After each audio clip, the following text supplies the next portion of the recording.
എല്ലാ മഹത്വവും ദൈവത്തിനടുത്ത് സ്തോത്രം ചെയ്യാം. ഇന്നത്തെ ഒരു വിഷയം കണ്ണിനെക്കുറിച്ചാണ് നമ്മൾ ചിന്തിക്കാൻ പോകുന്നത്. ഇന്ന് ലോകത്തിലെ വലിയ ചിന്താവിഷയമായൊരു വിഷയമാണ് കണ്ണ്. അതിലൊന്നാമത് നമുക്കറിയാം, ഈ ലൂസിഫറിൻ്റെയൊക്കെ സിനിമ ഇറങ്ങിയോടുകൂടി എതിർ ക്രിസ്തു ഒറ്റക്കണ്ണനാണെന്ന് പലരും ഇങ്ങനെ വ്യാഖ്യാനിക്കാറുണ്ട്. എന്നോട് ചിലർ ചോദിച്ചിട്ടുണ്ട്, ഈ വരുന്ന എതിർ ക്രിസ്തുവിന് നെറ്റിയിൽ ഒറ്റക്കണ്ണനാണോ എന്ന് ചോദിക്കുന്നുണ്ട്. അപ്പോൾ ഈ ഒറ്റക്കണ്ണെന്ന് പറയുന്നത് നമുക്കറിയാം, ഇന്ത്യയുടെ ആർഷഭാരതത്തിൻ്റെ ബാക്ക്ഗ്രൗണ്ടിൽ ഒരു വിശ്വാമിത്ര മഹർഷിയെക്കുറിച്ച് നമ്മൾ കാണുന്നുണ്ട്. വിശ്വാമിത്ര മഹർഷിക്ക് നെറ്റിയിൽ കണ്ണുണ്ടായിരുന്നതാണ്. അഫ്ഗാൻ പ്രവിശ്യയിൽ, അന്ന് ഇന്ത്യ, പാകിസ്ഥാൻ, അഫ്ഗാൻ ഇതെല്ലാം പേർഷ്യൻ രാജ്യത്തോട് തൊട്ടെടുക്കുന്ന, ഇറാനോട് ചേർന്ന് കിടക്കുന്ന സ്ഥലമല്ലായിരുന്നു, അഫ്ഗാൻ ബോർഡറാണ്. അപ്പോൾ ആ കാലങ്ങളിൽ അഫ്ഗാൻ ഒരു വലിയ അനുഗ്രഹിക്കപ്പെട്ട പ്രദേശമായിരുന്നു. താലിബാനിസം അവിടെ കയറിയെങ്കിലും ഇന്ത്യയുടെ ഒരു ഹെഡ് അഫ്ഗാൻ സ്ഥലമെന്ന് പറഞ്ഞാൽ വളരെ ബ്യൂട്ടിഫുൾ പ്ലേസായിരുന്നു. നല്ല ജ്ഞാനികളും അറിവുള്ള മനുഷ്യരൊക്കെ താങ്ങിയ ഒരു സ്ഥലമായിരുന്നു. അപ്പോൾ ആ കാലങ്ങളിൽ യേശുവിൻ്റെ ജനനത്തിങ്കൽ നക്ഷത്രത്തെ കണ്ട് ബത്ലഹേമിലേക്ക് പോയ കിഴക്കുന്ന് വന്ന രാജാക്കന്മാരെന്ന് പറഞ്ഞാൽ അത് ഇന്ത്യയുടെ കേരളത്തിൽ നിന്ന് വന്നതല്ല. അന്ന് ഇന്ത്യയുടെ തലപ്പത്താണ് അഫ്ഗാൻ, ഇറാൻ, ആ പ്രവിശ്യയിൽ നിന്ന് ഓരോ രാജാക്കന്മാരും നക്ഷത്രത്തെ കണ്ടിങ്ങനെ കൂട്ടം കൂടി പോയി യെരുശലേമിൽ വന്നപ്പോൾ ഇവരെല്ലാം ഒന്നിച്ചു കൂടി. കാരണം നക്ഷത്രം എന്ന് പറഞ്ഞാൽ അസ്ട്രോണമിയാണ്. അതിലൊരു കണക്കുണ്ട്, മകയിരം, കാർത്തിക, അല്ലേ? ചിലർക്ക് നാളൊക്കെ പറയുന്നത്, ചിലതിലൊക്കെ അർത്ഥങ്ങളുണ്ടെന്ന് നമുക്ക് അറിയാൻ കഴിയുന്നുണ്ട്. പണ്ട് ഞാൻ പറഞ്ഞില്ലേ, എൻ്റെ ചെറുപ്പത്തിൽ ഒരു സന്യാസി, അതിൽ അസ്ട്രോണമി പഠിച്ചതാണ്, വെറും കൈനോട്ടക്കാരനല്ല. നമ്മുടെ സഹോദരൻ പറഞ്ഞ പോലെ ഭാഷ കൈനോക്കി പറഞ്ഞെന്നാണ് പറഞ്ഞത്. കൈനോക്കിയല്ല, ആ മുഖം നോക്കിയാണ് പറഞ്ഞത്. അപ്പോൾ ആ മുഖം നോക്കി ആ സന്യാസി എന്നോട് പറഞ്ഞാൽ 8 ഭാഷയൊക്കെ അറിയാം, അസ്ട്രോണമി സൈക്കോളജിസ്റ്റാണ്, അല്ല വെറും കൈനോട്ടക്കാരനല്ല. 13ാമത്തെ വയസ്സിൽ എൻ്റെ മുഖത്ത് നോക്കിയിട്ട് പറഞ്ഞു, നിങ്ങൾ കല്യാണം കഴിക്കില്ല, പക്ഷേ എങ്കിലും നിങ്ങളുടെ പ്രവർത്തന മണ്ഡലങ്ങളിൽ അനേക സ്ത്രീകൾ നിങ്ങളിവിടെ കാണുമെന്ന് പറഞ്ഞു. ഞാനത് പെന്തിക്കോസുകാരനുമല്ല, ഒരു പെന്തിക്കോസിനെ എനിക്കൊട്ട് അറിയത്തുമില്ല. 3ാമത് അദ്ദേഹം പറഞ്ഞു, നിങ്ങളിങ്ങനെ സഞ്ചരിച്ച് പല സ്ഥലങ്ങളിൽ പോകും, പക്ഷേ നിങ്ങളെ തകർക്കാൻ ഒരു ശക്തി നിങ്ങളുടെ പിന്നിൽ എപ്പോഴും കാണുമെന്ന് പറഞ്ഞു.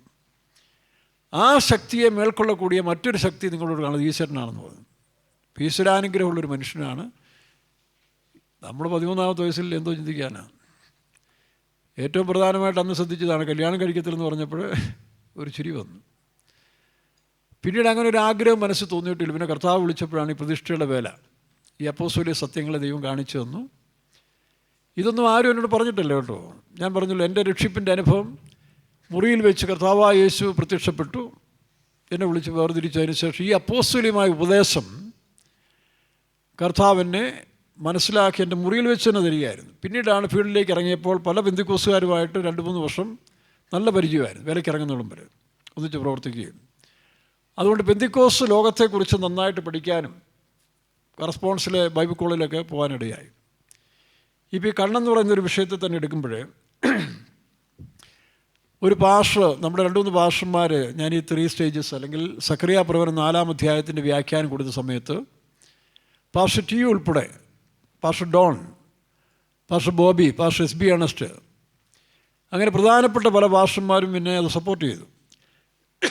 പാസ്റ്റർ ജേക്കബ് രക്തസിംഗ് മലേഷ്യയിലിരിക്കുമ്പോൾ പാസ്റ്റർ വെസ്ലിയുടെ ഇതിലെഴുതി എന്നോട് പറഞ്ഞു, ഈ വിഷയം പഠിപ്പിച്ചോ. കാരണം മറ്റു ചില പാസ്റ്റർമാർ ഇതിനെ ചോദ്യം ചെയ്തു, ഈ കൊച്ചുപദേശി വന്ന് ഇത്രയും കാലമായാലും അതിനു മുമ്പ് ഈ പുതിയ ഉപദേശമൊക്കെ സ്ഥാപിക്കാൻ പോകുന്നല്ലോ എന്ന് പറഞ്ഞു. അദ്ദേഹം അവർ നല്ല ഉദ്ദേശത്തോടെ, കാരണം നമ്മൾ നഷ്ടപ്പെടാതിരിക്കാൻ വേണ്ടി പറഞ്ഞതാണ്. അങ്ങനെ പാസ്റ്റർ ജേക്കബിന് ഞാൻ എഴുത്തയച്ചു, ഈ വിഷയം കൂടെ അയച്ചു കൊടുത്തു. അദ്ദേഹം മലേഷ്യ എന്ന് എനിക്ക് എഴുത്തിൽ അയച്ചു തന്നു, നീ പഠിപ്പിച്ചോ, നിൻ്റെ വിഷയം ഞാൻ പഠിച്ചു, എനിക്ക് മനസ്സിലായി, ദൈവം നിനക്ക് അന്ന് വിഷയമാണ്, പഠിപ്പിച്ചോളാൻ പറഞ്ഞു. അപ്പോൾ അതുകൊണ്ട് പിന്നെ മറ്റാരും തടസ്സം ചെയ്തില്ല. അപ്പോൾ അന്ന് പൊതുവെ ഇങ്ങനെ 1-2 പാസ്റ്റർമാർ എന്നെ കാണും പറയും, സക്കറിയ പ്രവചനവും ചെറിയ കുഞ്ഞിൻ്റെ വെളിപ്പാടും അവർ തമാശ രൂപയാണെങ്കിലും ഇങ്ങനെ പ്രോത്സാഹനത്തോടെ ചില കാര്യങ്ങൾ പറഞ്ഞു തരുമായിരുന്നു, പാസ്റ്റർ ടി ഉൾപ്പെടെ. അപ്പോൾ അത് ദൈവം തന്നു, അതിനൊരു കാരണമുണ്ട്. ഞാൻ വിശ്വാസിയായിരിക്കുന്ന സമയത്ത് പല ബൈബിൾ കോളേജുകാരെന്നെ വിളിച്ചു, പല സംഘടനകൾ എന്നെ പ്രവർത്തിക്കാൻ വിളിച്ചു, ഓപ്പറേഷൻ മൊബൈൽ സ്റ്റേഷൻ ഉൾപ്പെടെ. അമേരിക്കയിലെ പ്ലെയിൻ ട്രൂത്ത് മാസിക ഇറക്കുന്ന ചർച്ച് ഓഫ് ക്രൈസ്റ്റിൻ്റെ ആണെന്ന് തോന്നുന്നു, church of God in Christ, അവർ എൻ്റെ അഡ്രസ് ആരോ കൊടുത്ത് അവരെനിക്ക് മാസികളൊക്കെ അയച്ച് പുസ്തകങ്ങൾ അയച്ചു തരാൻ തുടങ്ങി. അവർ കറസ്പോണ്ടൻസ് കോഴ്സ് സയൻസും ബൈബിളും ആധാരമാക്കിയുള്ള കോഴ്സ് അയച്ചു തന്ന് പഠിക്കാൻ തുടങ്ങി. അവരെന്നെ ക്ഷണിക്കുകയും ചെയ്തു, താല്പര്യമുണ്ടെങ്കിൽ ഇങ്ങ് വരാം. അപ്പോൾ ഞാൻ TPMൻ്റെ ഇതില്ലേ മുളക്കട ബൈബിൾ കോളേജിൽ എനിക്ക് അഡ്മിഷൻ ശരിയായിക്കൊണ്ടൊരാൾ വന്നു, അവിടുത്തെ ഒരു ലെക്ചറാണ്. അതാണെങ്കിൽ ഡിഗ്രി വാല്യൂ ഉള്ളതാണ്, സലാംപൂർ യൂണിവേഴ്സിറ്റിയുടെ. അപ്പോൾ എനിക്കിതൊന്നും അന്ന കാലത്തൊന്നും അറിയാത്തതുകൊണ്ട് ഞാനെപ്പോഴും മുട്ടുകുത്തും. രാത്രി എൻ്റെ മുറിയിൽ മുട്ടുകുത്തി ദൈവത്തോട് സംസാരിക്കും, പ്രാർത്ഥിക്കും. അപ്പോൾ ദൈവം എന്നോട് പറഞ്ഞു, നീ ഒരു ബൈബിൾ കോളേജിലും പോകണ്ട, എൻ്റെ അപ്പോസ്തലന്മാരെ പഠിപ്പിച്ച പോലെ നടത്തിയ പോലെ ഞാൻ പഠിപ്പിച്ചോളാം. അന്ന് ദൈവം എനിക്കൊരു പ്രോമിസ് ചെയ്തു, ഇന്ന് വരെയും ലോകത്തിൽ ഒരു ബൈബിൾ കോളേജിലും പഠിപ്പിക്കാത്ത ഒരു പുതിയ വിഷയം ഞാൻ നിനക്ക് തരുമെന്ന്.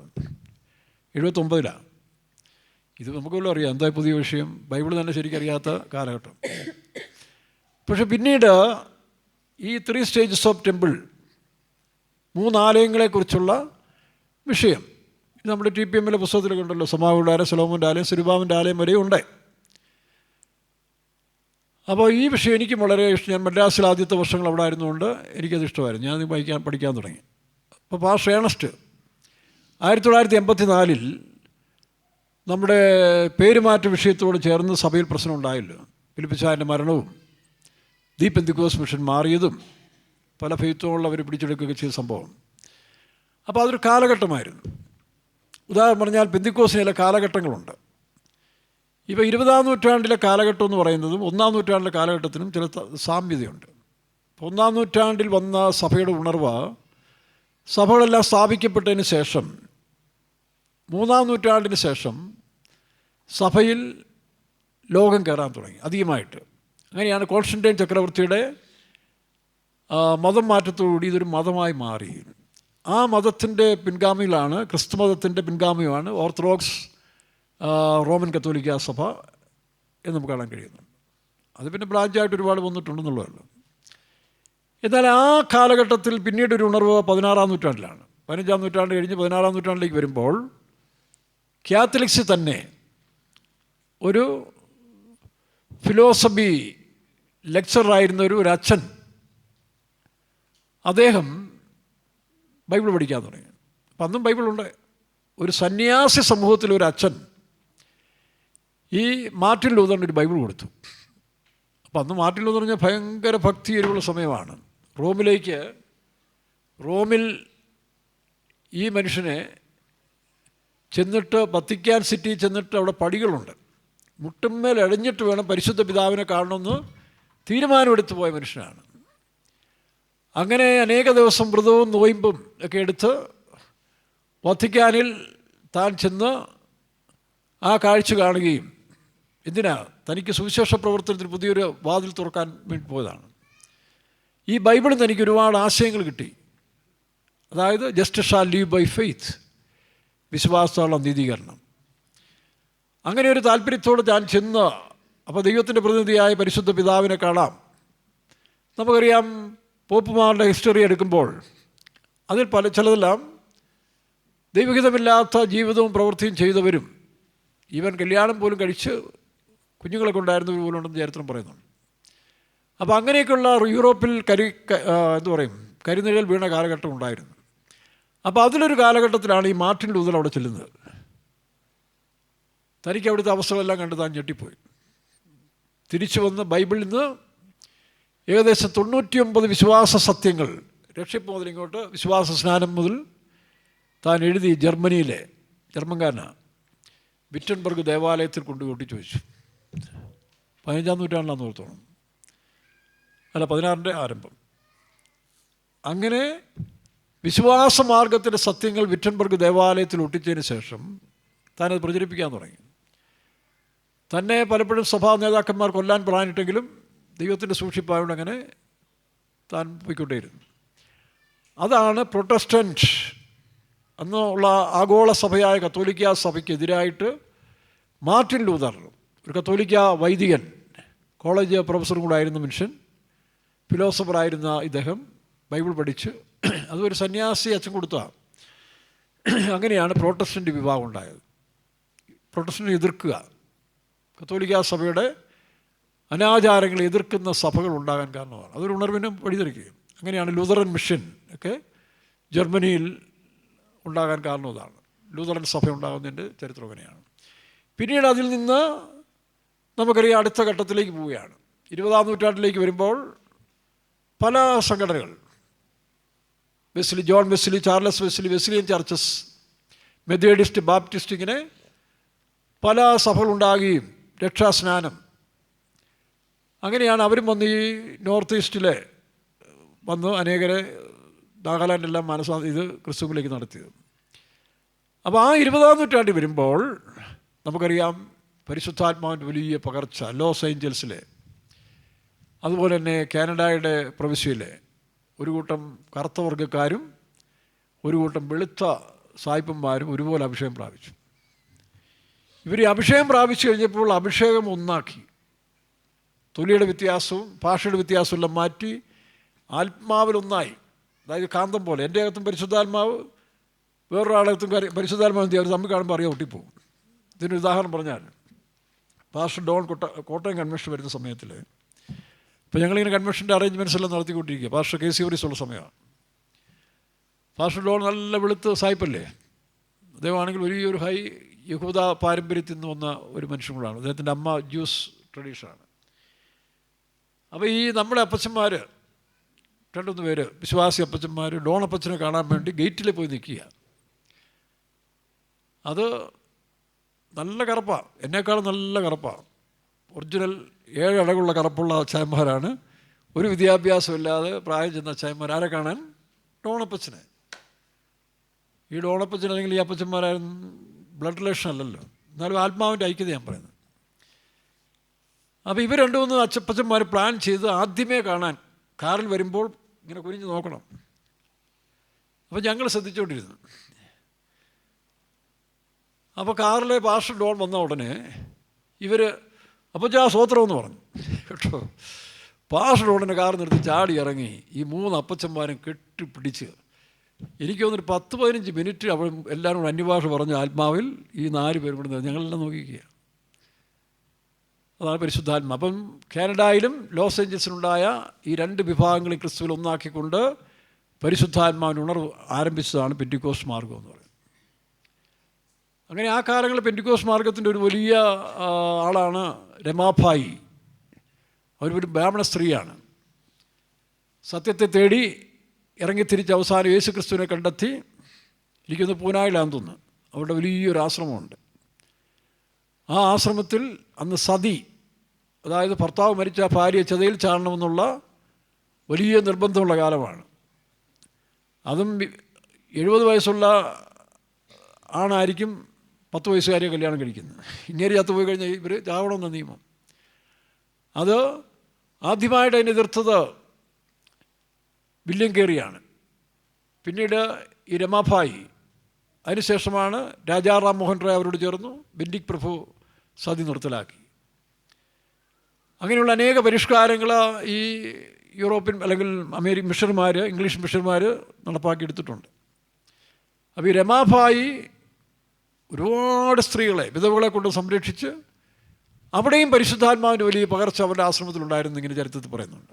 അങ്ങനെയാണ് പെന്തിക്കോസ്തിൻ്റെ ഉണർവുണ്ടായത്. പിന്നെ കേരളത്തിൽ cook Sahib, AG assemblies of God ആദ്യം പ്രവർത്തിച്ച് പിന്നീടാണ് പാസ്റ്റർ പോൾ TPMലേക്ക് വരുന്നത്. ഇപ്പോൾ TPMന് 3 ഘട്ടങ്ങൾ നമ്മൾ കാണാൻ കഴിയുന്നുണ്ട്.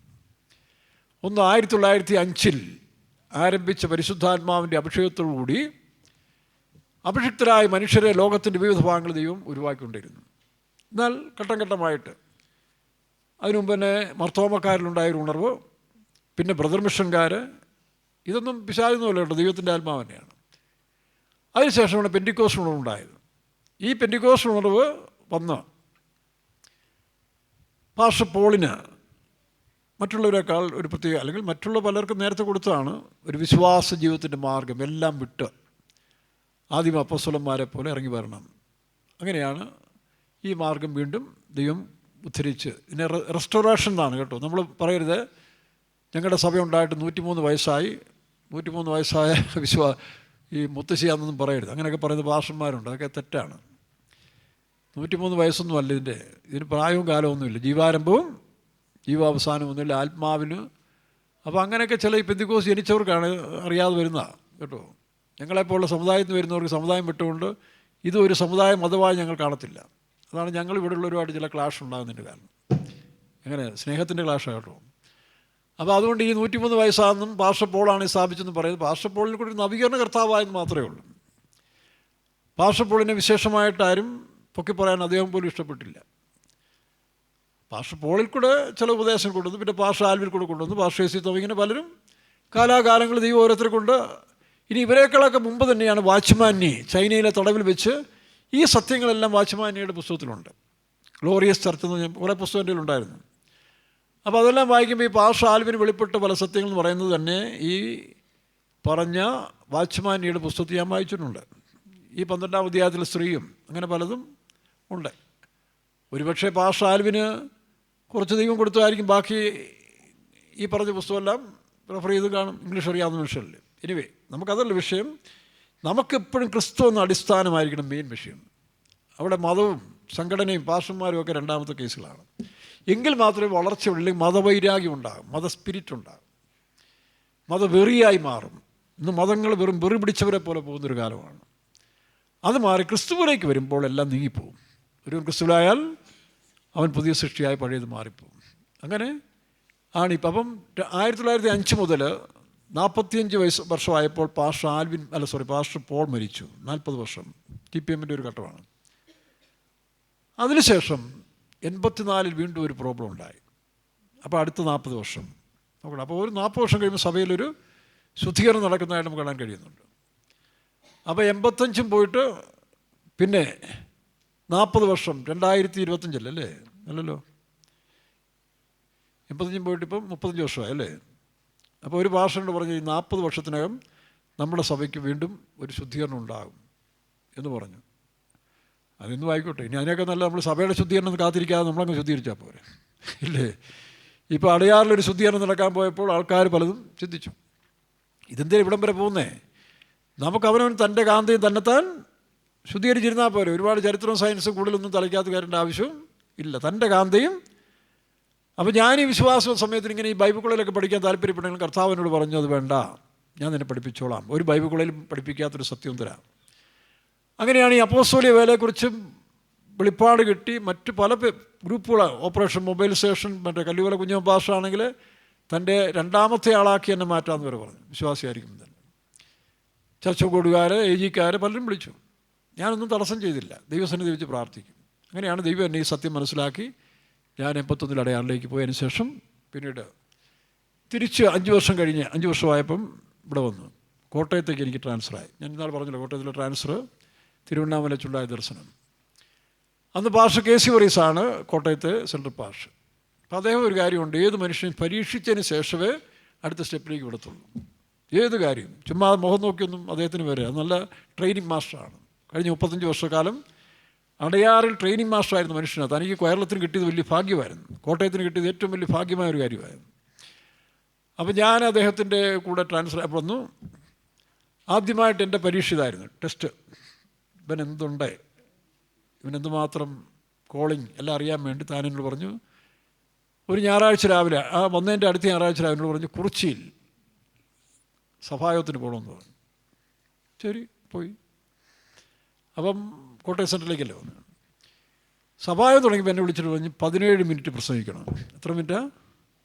17 മിനിറ്റ്. ഏതാ 15 20 അല്ല, 17 മിനിറ്റ് പ്രസംഗിക്കണം. ശരി. അപ്പോൾ താൻ വളരെ ശ്രദ്ധിച്ചുകൊണ്ടിരുന്നത് പ്രസംഗം എന്താണ്. അപ്പോൾ ഞാൻ പ്രസംഗിക്കാൻ തുടങ്ങി. ഞാൻ ടൈമൊന്നും നോക്കിയില്ല കേട്ടോ, ക്ലോക്കേ നോക്കിയില്ല, ഒന്നും നോക്കിയില്ല. ശരിയെന്ന് പറഞ്ഞ അനുസരണത്തിന് കീഴ്പ്പെട്ട് ഞാൻ പ്രസംഗിക്കാൻ എഴുന്നേറ്റു. നിങ്ങളിലുള്ളവൻ ലോകത്തുള്ളവനേക്കാൾ വലിയവൻ. ആ വാക്യം വായിച്ച് 1 യോഹന്നാൻ 4:4. അതിനുശേഷം ഏതോ കാര്യം പറഞ്ഞതിന് ശേഷം അതിൻ്റെ എക്സ്പ്ലനേഷൻ കൊടുത്തത് 2 രാജാക്കന്മാർ 6-ാമത്തെ അധ്യായത്തിൽ ഏതാ ഈ എലീശ ശിഷ്യനോട് പറഞ്ഞില്ലയോ, നമ്മോട് കൂടെയുള്ളവർ അവരെ ഉള്ളതിനേക്കാൾ അധികം. അപ്പോൾ ഈ പഴയ നിയമം പുതിയ നിയമം കമ്പയർ ചെയ്ത് പ്രസംഗിച്ച് ഞാൻ ഇരുന്നപ്പോൾ ക്ലോക്കേ നോക്കി. ഒരു വിധത്തിൽ പറഞ്ഞാൽ ആത്മാവ് എന്നെ കൊണ്ട് നടത്തിയായിരിക്കും.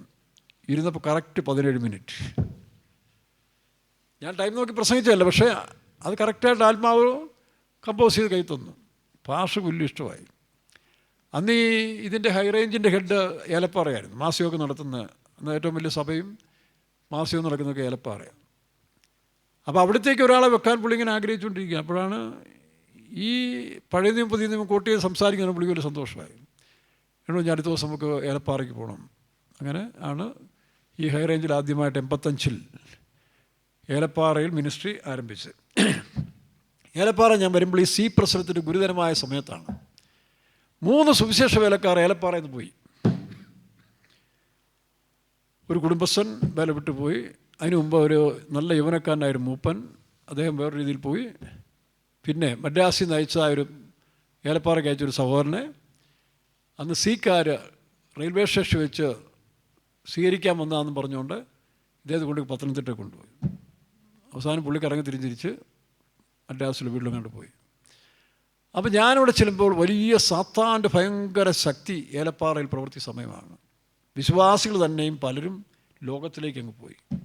കാരണം ഈ 3 വേലക്കാരുടെ തകർച്ച, പ്രത്യേകിച്ച് 2 വേലക്കാരുടെ വളരെ മോശമായ രീതിയിലേക്ക് സഭയിലെ പലരും ലോകത്തിലേക്ക് ഇറങ്ങി, യൗവനക്കാരും പോകാൻ തുടങ്ങി. അപ്പോൾ എനിക്ക് പരിശുദ്ധാത്മാവിൽ ഗ്രഹിച്ചുകൊണ്ട് എനിക്ക് സഹിക്കാനൊത്തില്ല. അന്ന് പുനലൂർ കുഞ്ഞമ്മ കോശി മദറാണ്, പ്രായമുള്ളൊരു മദർ എൻ്റെ കൂടെ ഇപ്പോൾ. അവർ നല്ലൊരു പ്രാപ്തിയായ മദറും വെളിപ്പാടുള്ളൊരു മദറുമാണ്. അങ്ങനെ വേല ആരംഭിച്ചപ്പോൾ എനിക്കങ്ങ് വലിയ ഭാരം തോന്നി. സഭയുടെ ഈ അവസ്ഥ മദ്രാസിൽ നിന്നൊക്കെ വന്ന സമയത്ത് ഞാൻ ഉപവസിക്കാൻ തുടങ്ങി. ഉപവസിച്ച് പിന്നീട് 8 മാസത്തോളം ഒരു നേരം ഭക്ഷണം, അതും കൊടും തണുപ്പുള്ള സ്ഥലമല്ലേ. പലരും എന്നോട് പറയും അങ്ങനെ ചെയ്യരുത്, ചത്തുപോകും. പക്ഷേ അങ്ങനെ ഒരു നേരത്തെ പച്ചക്കറി ഒരു കറിയും കൂട്ടി ഭക്ഷണം കഴിച്ചിരിക്കും. പക്ഷേ ശരീരം വളരെ മെലിയാൻ തുടങ്ങി. കേസിയപ്പം പോലും എൻ്റെ ഉടുപ്പെ പിടിച്ചിങ്ങനെ ലൂസായതുകൊണ്ട് പുള്ളി കരഞ്ഞ് ഞാൻ കണ്ടു. പക്ഷേ എനിക്ക് പരിശുദ്ധാത്മാവ് വലിയ പകർച്ച വരാൻ തുടങ്ങി. പ്രാർത്ഥിക്കുക എന്നുള്ളൊരു ആത്മാവ് ഇത്രയും ഉണ്ടായത് വേറെ സ്ഥലത്തുണ്ടായിട്ടുണ്ട്. 16 മണിക്കൂറോളം കേട്ടോ, 16 മണിക്കൂറോളം ദൈവസന്നിധിയിൽ ഇരുന്നാൽ എഴുന്നേക്കാൻ സാധിക്കത്തില്ല. അതുപോലെ പരിശുദ്ധാത്മാവ് ഒരു ചെറിയ ഷീറ്റാണ്. ഇപ്പുറത്തൂടെ അവിടുത്തെ കാറ്ററിയല്ലോ, ചൂടോടിക്കുന്ന കാറ്റിങ്ങനെ അടിച്ച് വെള്ളം മുറിക്കകത്തോട്ട് കയറ്റും. ഇപ്പുറത്തോ 2 വാതിലാണ്, ഓപ്പോസിറ്റ് ഒരു വാതിൽ, 2 വാതിൽ കൂടെയും വെള്ളം ഇങ്ങനെ അടിച്ച് കയറി. എനിക്ക് വന്ന സമയമല്ലേ, ഒരു സ്വെറ്ററില്ല, മഫ്ലറില്ല, ഒന്നുമില്ല, അതുപോലും ഇല്ല. അപ്പോൾ ഞാനവിടെ ഒരു എലിക്കുഞ്ഞിങ്ങനെ ഇരിക്കുന്ന പോലെ ആ കട്ടിലിൽ ഇരുന്ന് ഇങ്ങനെ പ്രാർത്ഥിച്ച് ആത്മാവ് നിറഞ്ഞുകൊണ്ടിരിക്കും. അങ്ങനെ നിറഞ്ഞുകൊണ്ടിരിക്കുന്ന സമയത്താണ് ആ കാലത്തിൽ പാസ്റ്റർ ഏണസ്റ്റ് ഈ സെരുബാബിൻ്റെ ആലയത്തെക്കുറിച്ചൊക്കെ പറഞ്ഞ് കുറേ പോയിന്റുകൾ എൻ്റെ മനസ്സിലുണ്ട്. ആ തണുപ്പിൽ ആ പറഞ്ഞ കാലാവസ്ഥയിലാണ്, അല്ലെങ്കിൽ അധികം ഭക്ഷണം കഴിക്കാൻ പോയി, ഉറക്കമില്ല, കഴിക്കാൻ വേണ്ടെന്ന് വെച്ചതാണ്. എന്നാൽ പിന്നെ ചെറുപ്പമല്ലേ. ഈ സമയത്താണ് പരിശുദ്ധാത്മാവ് ഈ വേദപുസ്തകം എന്നെ പഠിപ്പിക്കാൻ തുടങ്ങിയത്. പല ബുക്കുകൾ, ലേവ്യ പുസ്തകം, എബ്രായ ലേഖനം, പ്രവാചകന്മാരുടെ പുസ്തകം, അങ്ങനെ ഹഗായി, സക്കറിയ, എസ്ര, നെഹമ്യ, ഇതെല്ലാം വളരെ ആധികാരികമായി പഠിപ്പിക്കാൻ തുടങ്ങി. അങ്ങനെ വായിച്ചു വന്നപ്പോഴാണ് ഈ സക്കറിയ പ്രവചനം 4-ാം അധ്യായം എൻ്റെ കണ്ണിൽപ്പെട്ടത്. അപ്പോൾ അന്ന് നമ്മുടെ വെളിപ്പാട് പുസ്തകത്തിൽ, അന്നത്തെ ആദ്യത്തെ വെളിപ്പാട് പുസ്തകം മലയാളത്തിലെ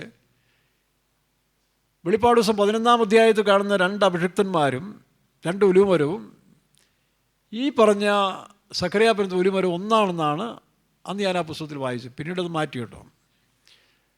അപ്പോൾ അത് 2 ഒന്നാണ്, അത്രയുള്ള അതിനെപ്പറ്റി പഠിത്തം. ഈ സക്കറിയ പ്രവചനം അന്ന് പരിശുദ്ധാത്മാവിൽ ഇങ്ങനെ നിറഞ്ഞിരിക്കുന്ന സമയമാണ്. അന്നൊരു വ്യക്തി എൻ്റെ മുറിയിലേക്ക് വന്നാൽ കംപ്ലീറ്റ് വായിച്ചെടുക്കാൻ സാധിക്കും. വരുന്ന പോലല്ല തിരിച്ചു പോകുന്നത്.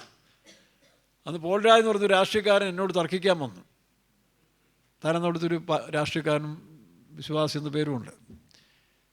അപ്പോൾ രാഷ്ട്രീയത്തിലേക്ക് വിശ്വാസികൾ പോകാൻ ഞാൻ പ്രസംഗിച്ച് പുള്ളിക്ക് എന്നെ ഇഷ്ടപ്പെട്ടു എന്നോട് ചോദ്യം ചെയ്യാൻ വന്നതാണ്. പുള്ളി മുറിക്കകത്ത് കയറി. ഞാൻ പറഞ്ഞു പോൾരാജ് ഇരുന്നാട്ടെ. ഇരുന്നതറിഞ്ഞ് പുള്ളി അവിടെ കിടന്ന് ചാടി കരഞ്ഞ് കാറി തൻ്റെ പാവങ്ങളെല്ലാം ഏറ്റു പറഞ്ഞു. പിറ്റേ ദിവസം രാഷ്ട്രീയം ഉപേക്ഷിച്ച് നല്ല മനുഷ്യനായി പോയി. അതുപോലെ നടക്കാൻ പോകുന്ന കാര്യം ഫെയ്ത്തോടന്ന് കൃപയാൽ സഹോദരിമാർ ഉത്സാഹത്തുണിക്കുന്നത് മദർ ഒരു ശകലം പിന്മാറ്റ ശക്തിക്ക് അധീനമായിരുന്നു. അപ്പോൾ എൻ്റെ ഈ നടത്തിപ്പൊന്നും അവർക്കും താല്പര്യം വരുന്നില്ല. അവർക്ക് കുറേ ഫ്രീ ആയിട്ട് ജീവിക്കണം. അവരുടെ പേരിൻ്റെ ഒരു ഭാഗം കൽക്കട്ട എന്ന് ചേർത്തിട്ടുണ്ട്, ബാക്കി നിങ്ങൾ പൂരിപ്പിച്ചാൽ മതി കേട്ടോ. കൽക്കട്ടയിൽ നിന്ന് ഇങ്ങോട്ട് ട്രാൻസ്ഫർ ആക്കിയൊരു. അപ്പോൾ ഇവർക്ക് ഇതുമായിട്ട് യോജിക്കാൻ ഒക്കാത്തതുകൊണ്ട് ഇവർ ഈ സഹോദരിമാരോട് പറഞ്ഞു, രഹസ്യം പറഞ്ഞു, ഈ ഞാനന്ന് തമിഴിലാണ് പ്രസംഗിക്കുന്നത്, മദ്രാസിൽ നിന്ന് തമിഴിൽ പ്രസംഗിച്ചുകൊണ്ടിരിക്കുന്നത്, ഈ തമിഴിനെ തിരിച്ച് മദ്രാസിൽ കയറ്റണമെന്ന് പറഞ്ഞു, നിങ്ങൾ എൻ്റെ കൂടെ നിൽക്കണമെന്ന് പറഞ്ഞു. അപ്പോൾ സഹോദരിമാരതിനെ യോജിച്ചില്ല. കാരണം അവർ സ്പിരിച്വലി നല്ല അനുഗ്രഹം പ്രാപിക്കുന്ന സമയമില്ല. അവർ യോജിച്ചില്ലെന്ന് കണ്ടപ്പോൾ പിന്നെ എന്ത് സംഭവിച്ചത് ഞാൻ പറയാം. അപ്പോൾ ഞാനൊരു സ്വപ്നം കാണുക, ഞാൻ ഈ മുറിക്കകത്ത് ഇങ്ങനെ പ്രാർത്ഥിച്ചുകൊണ്ടിരിക്കുമ്പോൾ ഈ അമ്മച്ചി വലിയ പ്രായമൊന്നുമല്ല കേട്ടോ, നല്ല വില്ലാളി വീരിയായ ഒരു സഹോദരിയാണ്, രാഷ്ട്രീയക്കാരിയാണ്, കമ്മ്യൂണിസ്റ്റ് പാർട്ടിയുടെ കുടുംബത്തിൽ നിന്ന് വന്നൊരു പാർട്ടി. അതുകൊണ്ടാണ് തിരുവല്ലായിൽ TV തോമാച്ചാൻ ഇവർക്ക് ട്രാൻസ്ഫർ കൊടുത്തു. കാരണം ഇവർ നാട്ടുകാരെയൊക്കെ ഒന്ന് ഇളക്കി. അപ്പോൾ ട്രാൻസ്ഫർ കൊടുത്തപ്പോൾ പാർട്ടിക്കാരെല്ലാം കൂടി ഇവിടെ പോയി തിരുവല്ലായിൽ ചെന്ന്, ഭാഷ അവരെ മാറ്റരുത്, ഞങ്ങളുടെ സൗകര്യമാണെന്ന് പറഞ്ഞത്. ബാക്കി മനസ്സിലായല്ലോ.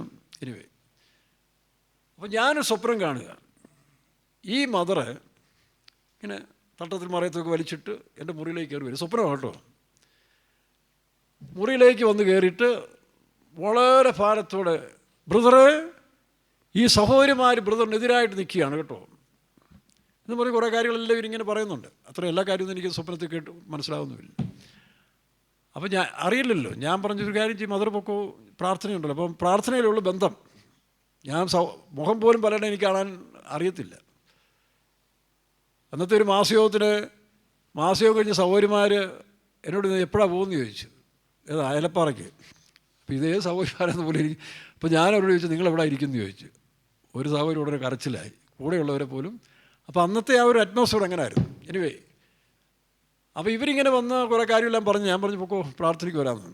പ്രാർത്ഥനയ്ക്കെന്ന് പറഞ്ഞാൽ എന്താ പ്രാർത്ഥന? രാവിലത്തെ സ്തോത്ര പ്രാർത്ഥന 4 മണിക്ക് തുടങ്ങിയാൽ ചിലപ്പം 10 മണിക്ക് നിർത്തുന്നത്. ഏതാ 6 മണിക്കൂറൊക്കെ പ്രാർത്ഥന പോവുക, നിമിഷം പോലെ. രാവിലത്തെ 6 മണി പ്രാർത്ഥന അന്ന് KCFൻ്റെ കാലത്ത് 6 മണിക്കാണ്, മദ്രാസ് മോഡലിൽ. 6 മണി പ്രാർത്ഥന ആരംഭിച്ചാൽ 12 മണിക്കൊക്കെയാണ് തീരുന്നത്. അതുപോലെ പരിശുദ്ധാത്മ. അവിടെ വെച്ചാണ് കല്യാണ നിശ്ചയം നടന്ന ഐറിഷ് പെട്ടെന്ന് അഭിഷേകം പ്രാപിച്ച് സുവിശേഷ വേലയ്ക്ക് വന്നു. എനിവേ, അപ്പോൾ ഇവരിങ്ങനെ ഒന്ന് സംസാരിച്ച് ഞാൻ പറഞ്ഞു, ശരി പ്രാർത്ഥനയ്ക്ക് വരട്ടെന്ന് പറഞ്ഞു. പ്രാർത്ഥനയ്ക്ക് വന്നപ്പോൾ സ്റ്റഡിയിൽ നേരെ തിരിഞ്ഞു. അവർ സൗകര്യമാരായിട്ട് വലിയ പ്രയാസം ഉണ്ടാക്കിയിട്ട് പറഞ്ഞു, നിങ്ങളെപ്പോഴാണ് പാർഷപ്പ് കണ്ട് ഇതെല്ലാം പറഞ്ഞെന്ന് ചോദിച്ചു. അപ്പോൾ ഞാനീ സ്വപ്നമൊക്കെ പറഞ്ഞു. പിന്നെ അവർ പിന്നെ ശാന്തമായി. അപ്പോൾ ഇങ്ങനെ ഒരു ആത്മീയ അനുഭവം, സ്വർഗീയ സ്ഥലങ്ങൾ വസിക്കുന്ന ഒരു അനുഭവം നമുക്കുണ്ട്. പക്ഷേ എപ്പോഴും കിട്ടത്തില്ല. അങ്ങനെ കിട്ടി നമ്മൾ നിഗളിച്ചു പോകും, അല്ലെങ്കിൽ സ്വർഗത്തിലേക്ക് എടുക്കണം. എനിവേ, അപ്പോൾ ഈ കാലത്ത് ഞാൻ അവിടെ ഇരുന്നുകൊണ്ട് ഈ പുസ്തകങ്ങൾ പഠിക്കാൻ തുടങ്ങി. അങ്ങനെ സക്കറിയാവ് പഠിച്ചപ്പോഴാണ് ഈ വിഷയം, ഇത് പരിശുദ്ധാത്മാവും യേശുക്രിസ്തുവാണെന്നുള്ളത് മനസ്സിലാക്കാൻ ഇടയായത്. ഞാനതെല്ലാം നോട്ട് എഴുതി മദ്രാസിൽ പോയി പാസ്റ്റർ ഏണസ്റ്റുമായിട്ട് ഷെയർ ചെയ്തു. പുള്ളിക്കാരൻ പറഞ്ഞു, എനിക്കും അങ്ങനെയുള്ള കാര്യങ്ങൾ ചിന്തിച്ചതാണ്, പിന്നെ ഞാനത് ഇതുവരെ നമ്മളെ പറയാത്തതുകൊണ്ട് എടുത്തില്ലെന്ന് മാത്രമേ ഉള്ളൂ, നീ പഠിപ്പിച്ചോളാൻ പറഞ്ഞു. അപ്പോൾ അതിൽ നിന്നാണ് ഇന്ന് നമ്മുടെ ഒരു വിഷയം, കണ്ണ്. ഞാൻ പറഞ്ഞല്ലോ, ഇന്ന് ലോകത്തിൽ ആൻറ്റി ക്രൈസ്റ്റ്, എതിർ ക്രിസ്തു ഒറ്റക്കണ്ണനായിട്ട് വരുന്നതാണ് പറഞ്ഞത്. അപ്പോൾ ഈ ഒറ്റക്കണ്ണെന്ന് പറഞ്ഞതിൻ്റെ അർത്ഥം ജ്ഞാനം. കണ്ണെന്ന് പറഞ്ഞാൽ ജ്ഞാനത്തെ കാണിക്കുകയാണ് കേട്ടോ. കണ്ണെന്ന് പറഞ്ഞാൽ ജ്ഞാനം. അപ്പോൾ കണ്ണും ജ്ഞാനമാണ്, തലയും ജ്ഞാനമാണ്. ഇവിടെ നമുക്ക് വായിക്കുമ്പോൾ കഴിഞ്ഞ ആഴ്ച നമ്മൾ ചിന്തിച്ചപ്പോൾ ഒരു കാര്യം വിട്ടുകളഞ്ഞു. ഇത് വെളിപ്പാട് ദിവസം 4-ാം അധ്യായത്തിൻ്റെ 5-ാം വാക്യത്തിൽ സിംഹാസനത്തിന് മുൻപിൽ 7 ദീപങ്ങളും 7 ആത്മാക്കളായ 7 ദീപങ്ങളെ കാണുന്നുണ്ട്. വെളിപ്പാട് ദിവസം 4:5 വായിച്ച്. സിംഹാസനത്തിൽ നിന്ന് മിന്നലും നാദവും ഇടിമുഴക്കവും പുറപ്പെടുന്നു. ദൈവത്തിൻ്റെ 7 ആത്മാക്കളായ 7 ദീപങ്ങൾ സിംഹാസനത്തിന് മുൻപിൽ ജ്വലിച്ചുകൊണ്ടിരിക്കുന്നു. 7 ആത്മാക്കളായ 7 ദീപങ്ങൾ, അതാണ് നമ്മുടെ പ്രധാന വിഷയം. അപ്പോൾ അതുകൊണ്ടാണ് ഞാൻ പറഞ്ഞത്, ഇത് ഈ ആൻറ്റി ക്രൈസ്റ്റിനെ കുറിച്ച് ലോകം പറയുന്നവൻ ഒറ്റക്കള്ളനാണ്. അത് ഈ വിശ്വാമിത്ര മഹർഷിയും അങ്ങനെ അവർ പറഞ്ഞുകൊണ്ട്, അവന് വലിയ കണ്ണ്, തൃക്കണ്ണ് നെറ്റിയിലുണ്ടെന്നാണ്. നെറ്റിയെന്നല്ല, മനസ്സ്.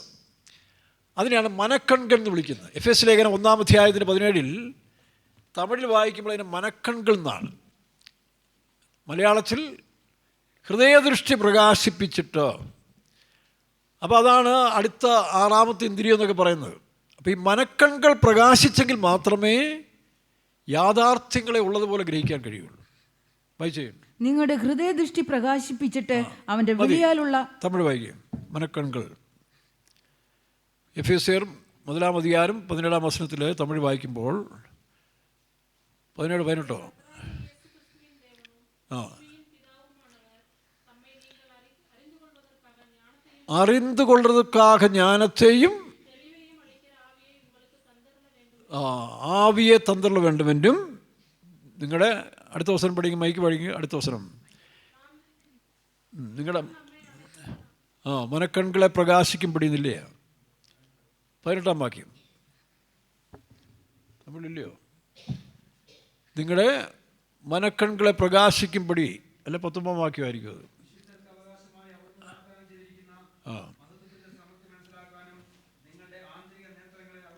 ആന്തരിക നേർത്തം, മറ്റൊരു ട്രാൻസ്ലേഷൻ അങ്ങനെ ആന്തരിക അല്ലെങ്കിൽ അകക്കണ്ണുകൾ. വൈരും മനക്കൺ വൈരും പ്രകാശമുള്ള മനക്കൺകളെ കൊടുക്കുമെന്ന് വേണ്ടിക്കൊള്ളരുത്, അല്ലെങ്കിൽ പ്രാർത്ഥിക്കുന്നതാണ്. അതിൻ്റെ അർത്ഥം എന്താ? ഇത് ഉപദേശത്തെ കിട്ടുന്നതല്ല. ഇവിടെയാണ് നമ്മുടെ ശുശ്രൂഷകളിലും ചിലർ കുഴഞ്ഞു പോകുന്നത്. ഒരു മനുഷ്യരെയും നമ്മുടെ ഉപദേശം പറഞ്ഞ് പൂർണ്ണപ്പെടുത്താൻ സാധ്യമല്ല. ഉപദേശത്തിനൊരു പൂർണ്ണതയുണ്ട്. അതാണ് നമ്മൾ 3 ആലയങ്ങളെക്കുറിച്ച് വായിക്കും. സമാഗമനയുടെ ആലയം, ശലോമോൻ്റെ ആലയം, സെരുബ്ബാബേലിൻ്റെ ആലയം. ശലോമോൻ്റെ ആലയം 12 കാളകളുടെ പുറത്തിരിക്കും തൊട്ടി. സമാഗമനയുടെ ആലയത്തിൽ അത് സിംഗിളായിട്ട് കാണുകയാണ്. അപ്പോൾ സമാഗമനത്തിലേക്ക് ശലോമോൻ്റെ ആലയം വരുമ്പോൾ 12 കാളകളുടെ പുറത്തേക്കാണ് ഈ സ്നാനത്തൊട്ടി വരുന്നത്. അതായത് ജലസ്നാനത്തിന് ഉപദേശം 10 മടങ്ങ് വർദ്ധിച്ചു പോവുകയാണ്. അതാണ് രക്ഷിക്കപ്പെട്ടവരെ അപ്പോസ്തല പ്രവൃത്തി 2-ാം അധ്യായത്തിൽ സ്നാനമേറ്റവരെ ദിനംപ്രതി സഭയോട് ചേർത്തു. തീർന്നില്ല, സഭയിൽ വന്നാണ് ഉപദേശം പഠിക്കുന്നത്. അവരെ അപ്പോസ്തലന്മാരുടെ ഉപദേശം 42-ാം വാക്യം വായിക്കുമ്പോൾ അവർ അപ്പോസ്തലന്മാരുടെ ഉപദേശം കേട്ടും കൂട്ടായ്മ ആചരിച്ചു അപ്പം നുറുക്കും പോകുന്നു. 42 വായിച്ച്. അവർ അപ്പോസ്തലന്മാരുടെ ഉപദേശം കേട്ടും കൂട്ടായ്മ ആചരിച്ചും. അപ്പോൾ സഭയ്ക്കാണ് ഉപദേശം, സഭയിൽ വന്നാണ് ഉപദേശം. ആ ഉപദേശം ആരാ കൊടുക്കുന്നത്? അതിനായിട്ട് 5 വിധ ഉദ്യോഗസ്ഥന്മാരെ നിയോഗിച്ചിട്ടുണ്ട്. എഫേസ്യർ 4:11 മുതൽ ആ 5 വിധ ഉദ്യോഗസ്ഥന്മാരും ഉപദേശിക്കുന്നതിൻ്റെ കാരണം എന്താ? അത് നാം എല്ലാവരും വിശ്വാസത്തിലും, വായിച്ച 12-ാം, അത് നാം എല്ലാവരും വിശ്വാസത്തിലും ദൈവപുത്രനെ കുറിച്ചുള്ള പരിജ്ഞാനത്തിലുമുള്ള ഐക്യതയും. ഇന്ന് പെന്തിക്കോസ്ത് സഹോദരന്മാർ പറയുന്നത് എന്താ? നമ്മളെല്ലാവരും ഒന്നായിരിക്കണം, ഒരേ സ്റ്റേജിൽ ഒരുപോലെ ഇരിക്കണം, ലീഡേഴ്സെല്ലാം ഒന്നായിരിക്കണം. എങ്ങനെ? സ്റ്റേജിലോ കസേരയിലും ഒന്നാക്കുന്ന വിഷയമല്ല ഇത്. ഇത് വിശ്വാസത്തിലും അറിവിലും ഒന്നാകണം. ആ ഐക്യമുണ്ടോ? TPMൽ പറയുന്ന സത്യങ്ങൾ മറ്റുള്ളവർ അംഗീകരിക്കില്ല. അവരിതിനെ കൾട്ടുപദേശം പറഞ്ഞ് പറയാറുണ്ട്. അതുകൊണ്ടാണ് ഉപദേശത്തിനൊരു വേർപാട് മനുഷ്യർക്ക് ആവശ്യം. അങ്ങനെ വേർപെട്ട് പഠിപ്പിച്ചതുകൊണ്ടാണ് മറ്റ് പെന്തിക്കോസ്തുകാർ TPMക്കാർ ആരോട് സഹകരിക്കാത്തവർ എന്ന് മുദ്രകുത്തിയതിൻ്റെ കാരണം. അങ്ങനെ വന്ന് പിന്നെ ഇതിനോട് അവർക്ക് ചിലർക്ക് അസൂയയായി. ഇവിടുത്തെ പുള്ളികളും ചിലർക്ക് അഹങ്കാരവും കൂടി. ഈ അസൂയ അഹങ്കാരോട് കൂടിയപ്പോൾ ക്ലാഷ് ഉണ്ടാകാൻ തുടങ്ങി. അതിൻ്റെ വ്യത്യാസം. ഇത് രണ്ടും മാറണം. TPM ചിലർക്കുണ്ടായിരിക്കുന്ന അഹന്ത, അസൂയം മാറണം, മറ്റുള്ളവരുടെ അറിവില്ലായ്മ മാറണം, അസൂയം മാറണം. അതിനുശേഷം ഈ 2 കൂട്ടരും എതിലൊന്നാകണം? സ്റ്റേജിലോ മീശ പഠിക്കുന്നതിലോ വെള്ളവസ്ത്രം ധരിക്കുന്നതിലോ അല്ല. അപ്പോൾ പെന്തിക്കോസ്തുകാരുടെ ഐക്യം എന്ന് പറയുന്നത് സ്റ്റേജിലല്ല, കൺവെൻഷൻ വരുമ്പോൾ ഒന്നാകുകയല്ല, അല്ലെങ്കിൽ മറ്റു ചില കാര്യങ്ങൾക്കല്ല, സോഷ്യാലിറ്റി പ്രവർത്തികൾക്കല്ല. അത് നാം എല്ലാവരും വീണ്ടും വായിച്ചേ. അത് നാം എല്ലാവരും വിശ്വാസത്തിലും ദൈവപുത്രനെ കുറിച്ചുള്ള പരിജ്ഞാനത്തിലുമുള്ള വിശ്വാസത്തിലും ദൈവപുത്രനെ കുറിച്ചുള്ള പരിജ്ഞാനത്തിലും. ആ വിശ്വാസം പരിജ്ഞാനം CPMക്കാർ പോലും വരുന്നില്ലല്ലോ. എല്ലാവരും കുറച്ച് പേരല്ലേ വരുന്നുള്ളൂ. കാരണം ആഗ്രഹിക്കുന്നില്ല. പിള്ളേർ പഠിക്കുന്ന പോലെയാണ്. 5-ാം ക്ലാസ്സിൽ പഠിത്തം നിർത്തും, 8-ാം ക്ലാസ്സിൽ നിർത്തും, 10-ാം ക്ലാസ്സിൽ നിർത്തും.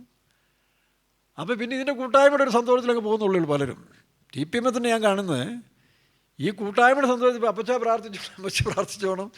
ഇത് കത്തോലിക്കർ പറയുന്നതല്ലേ, കന്യാമറിയമേ ഞങ്ങൾക്ക് വേണ്ടി പ്രാർത്ഥിക്കണം. ഔസപിതാവ് മാതാവെന്ന് പറയുന്നതിന് അപ്പച്ചനും അമ്മച്ചി ആക്കിയെന്നുള്ളേ ഉള്ളൂ. പക്ഷേ അത് വിജയിക്കത്തില്ല കേട്ടോ. അത് അവസാനം വരെ നിർത്തത്തില്ല. സെൽഫ് സ്റ്റാൻഡിങ് നിൽക്കണം. അതാണ് ഈ 3 സ്റ്റേജിൻ്റെ ഉപദേശം. അവിടെ വരുമ്പോൾ ഞങ്ങൾക്കാർക്ക് റോളില്ല. എല്ലാവരും യഹോവയാൽ ഉപദേശിക്കപ്പെട്ടവരായിരിക്കും. അപ്പോൾ അത് പഠിപ്പിക്കാൻ തുടങ്ങിയപ്പം ഇവിടുന്ന് തന്നെ ചിലർ എന്നോട് ചോദ്യം ചെയ്യാൻ തുടങ്ങി. പക്ഷേ ചീഫ് പാസ്റ്റേഴ്സ് അനുകൂലമായതുകൊണ്ട് അതെല്ലാം മാറി. അപ്പോൾ അതുകൊണ്ട് എന്നും ഒരു ആശ്രയ ജീവികളല്ല. ആശ്രയം ആരിൽ വയ്ക്കണം?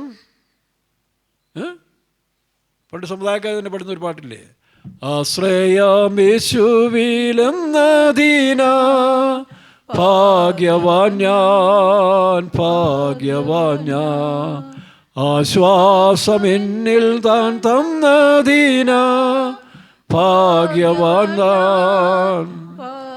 ഒരു കാലത്ത് ആശ്രയമുണ്ട്. എപ്പോഴാ? ഒരു കൊച്ചു വളർന്നു വരുമ്പോൾ അതിനെ നടത്താനും സ്കൂളിൽ വിടാനും അതിനുവേണ്ടി ഗൈഡ് ചെയ്യാനും ടീച്ചർമാരൊക്കെ ആവശ്യമാണ്. പക്ഷേ ടീച്ചർമാർക്ക് വലിയവരൊന്നുമില്ലേ? 5ാം ക്ലാസ്സിൽ പഠിപ്പിച്ച ടീച്ചറിനേക്കാളും IAS-കാരനായി മാറുന്നില്ലേ?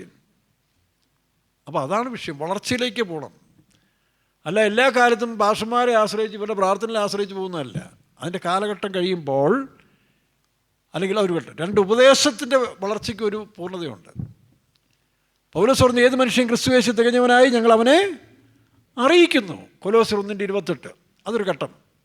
പക്ഷേ 3ാം ഘട്ടത്തിലേക്ക് വരുമ്പോൾ ആ പൗലോസ് പറയുക, നിങ്ങളുടെ ഹൃദയദൃഷ്ടി ആരോടാ? എഫെസോസ് സഭ. സഭയിൽ ഏറ്റവും ഗ്രേഡ് കൂടിയ സഭയാണ് എഫെസോസ് സഭ. ആ സഭയോട് പൗലോസ് അപ്പോസ്തലൻ പറയുന്നത്, നിങ്ങളുടെ കണ്ണൊന്ന് പ്രകാശിക്കാൻ പ്രാർത്ഥിക്കാം. നിങ്ങൾ ഈ പാരമ്പര്യം പഴക്കവും പറഞ്ഞ് ഇങ്ങനെ ഡാംഡു അടിച്ച് ജീവിച്ചാൽ ഇന്ന് നിങ്ങൾ പരാതി പറയുന്നില്ല, നിങ്ങളുടെ സന്തതികൾ ശരിയാകുന്നില്ലെന്ന് പറയുന്നില്ല. അതിന് നിങ്ങളല്ലേ കുറ്റക്കാർ? നിങ്ങൾക്ക് അവരോട് പറയേണ്ടത് പറഞ്ഞു കൊടുക്കുന്നില്ല. നിങ്ങളുടെ നല്ല സമയങ്ങളും നിങ്ങൾ പറയേണ്ടത് പിള്ളേരോട് പറഞ്ഞു കൊടുക്കുന്നില്ല. കഴിഞ്ഞ ദിവസം ഒരാളെന്നോട് പറഞ്ഞു, അച്ചായ ഇവിടുത്തെ ചെറുപ്പക്കാരെയൊക്കെ ശാസിക്കണം. അവർ ചില സമയത്ത് ഇന്ന് പുറകിൽ നിന്ന് ചിരിക്കുന്നു, ചിലപ്പോൾ മൊബൈൽ നോക്കുന്നു. ഞാൻ പറഞ്ഞു, ശാസിക്കേണ്ടത് നിങ്ങളെയാ. നിങ്ങളിതിനെ പുറകോട്ട് നോക്കിയ ഇവിടെ അവർ വന്നിരിക്കുന്നില്ല. ഇന്നത്തെ കാലത്ത് ഈ ചെറുപ്പക്കാർ വരുന്നേ ഇല്ല. കുമളിയിലെ ചെറുപ്പക്കാരൊന്നുമില്ല, പ്രാർത്ഥനയ്ക്ക് വരുന്നില്ല. അത് ചിലർ ഒരു പക്ഷേ തിരിച്ചു കാണും.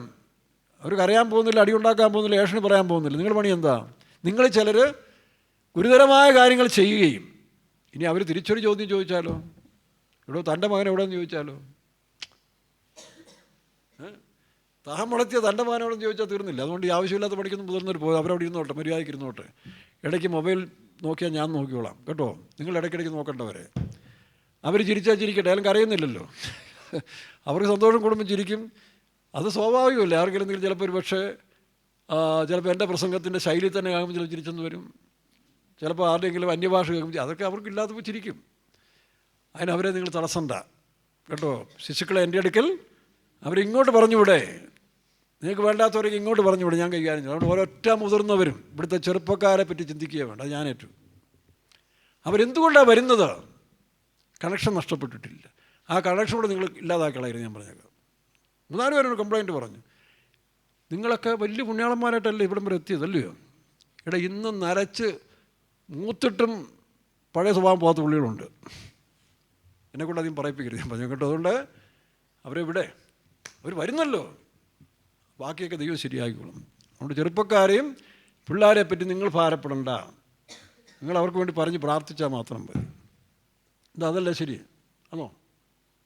അത്രയും മതി. ബാക്കി ഞാനേറ്റു. അവരിന്നല്ല നാളെ ശരിയാകും. പക്ഷേ നിങ്ങളെക്കാൾ മുമ്പ് അവർ ശരിയാകുന്ന പലരും ഇവിടെ ഉണ്ട്.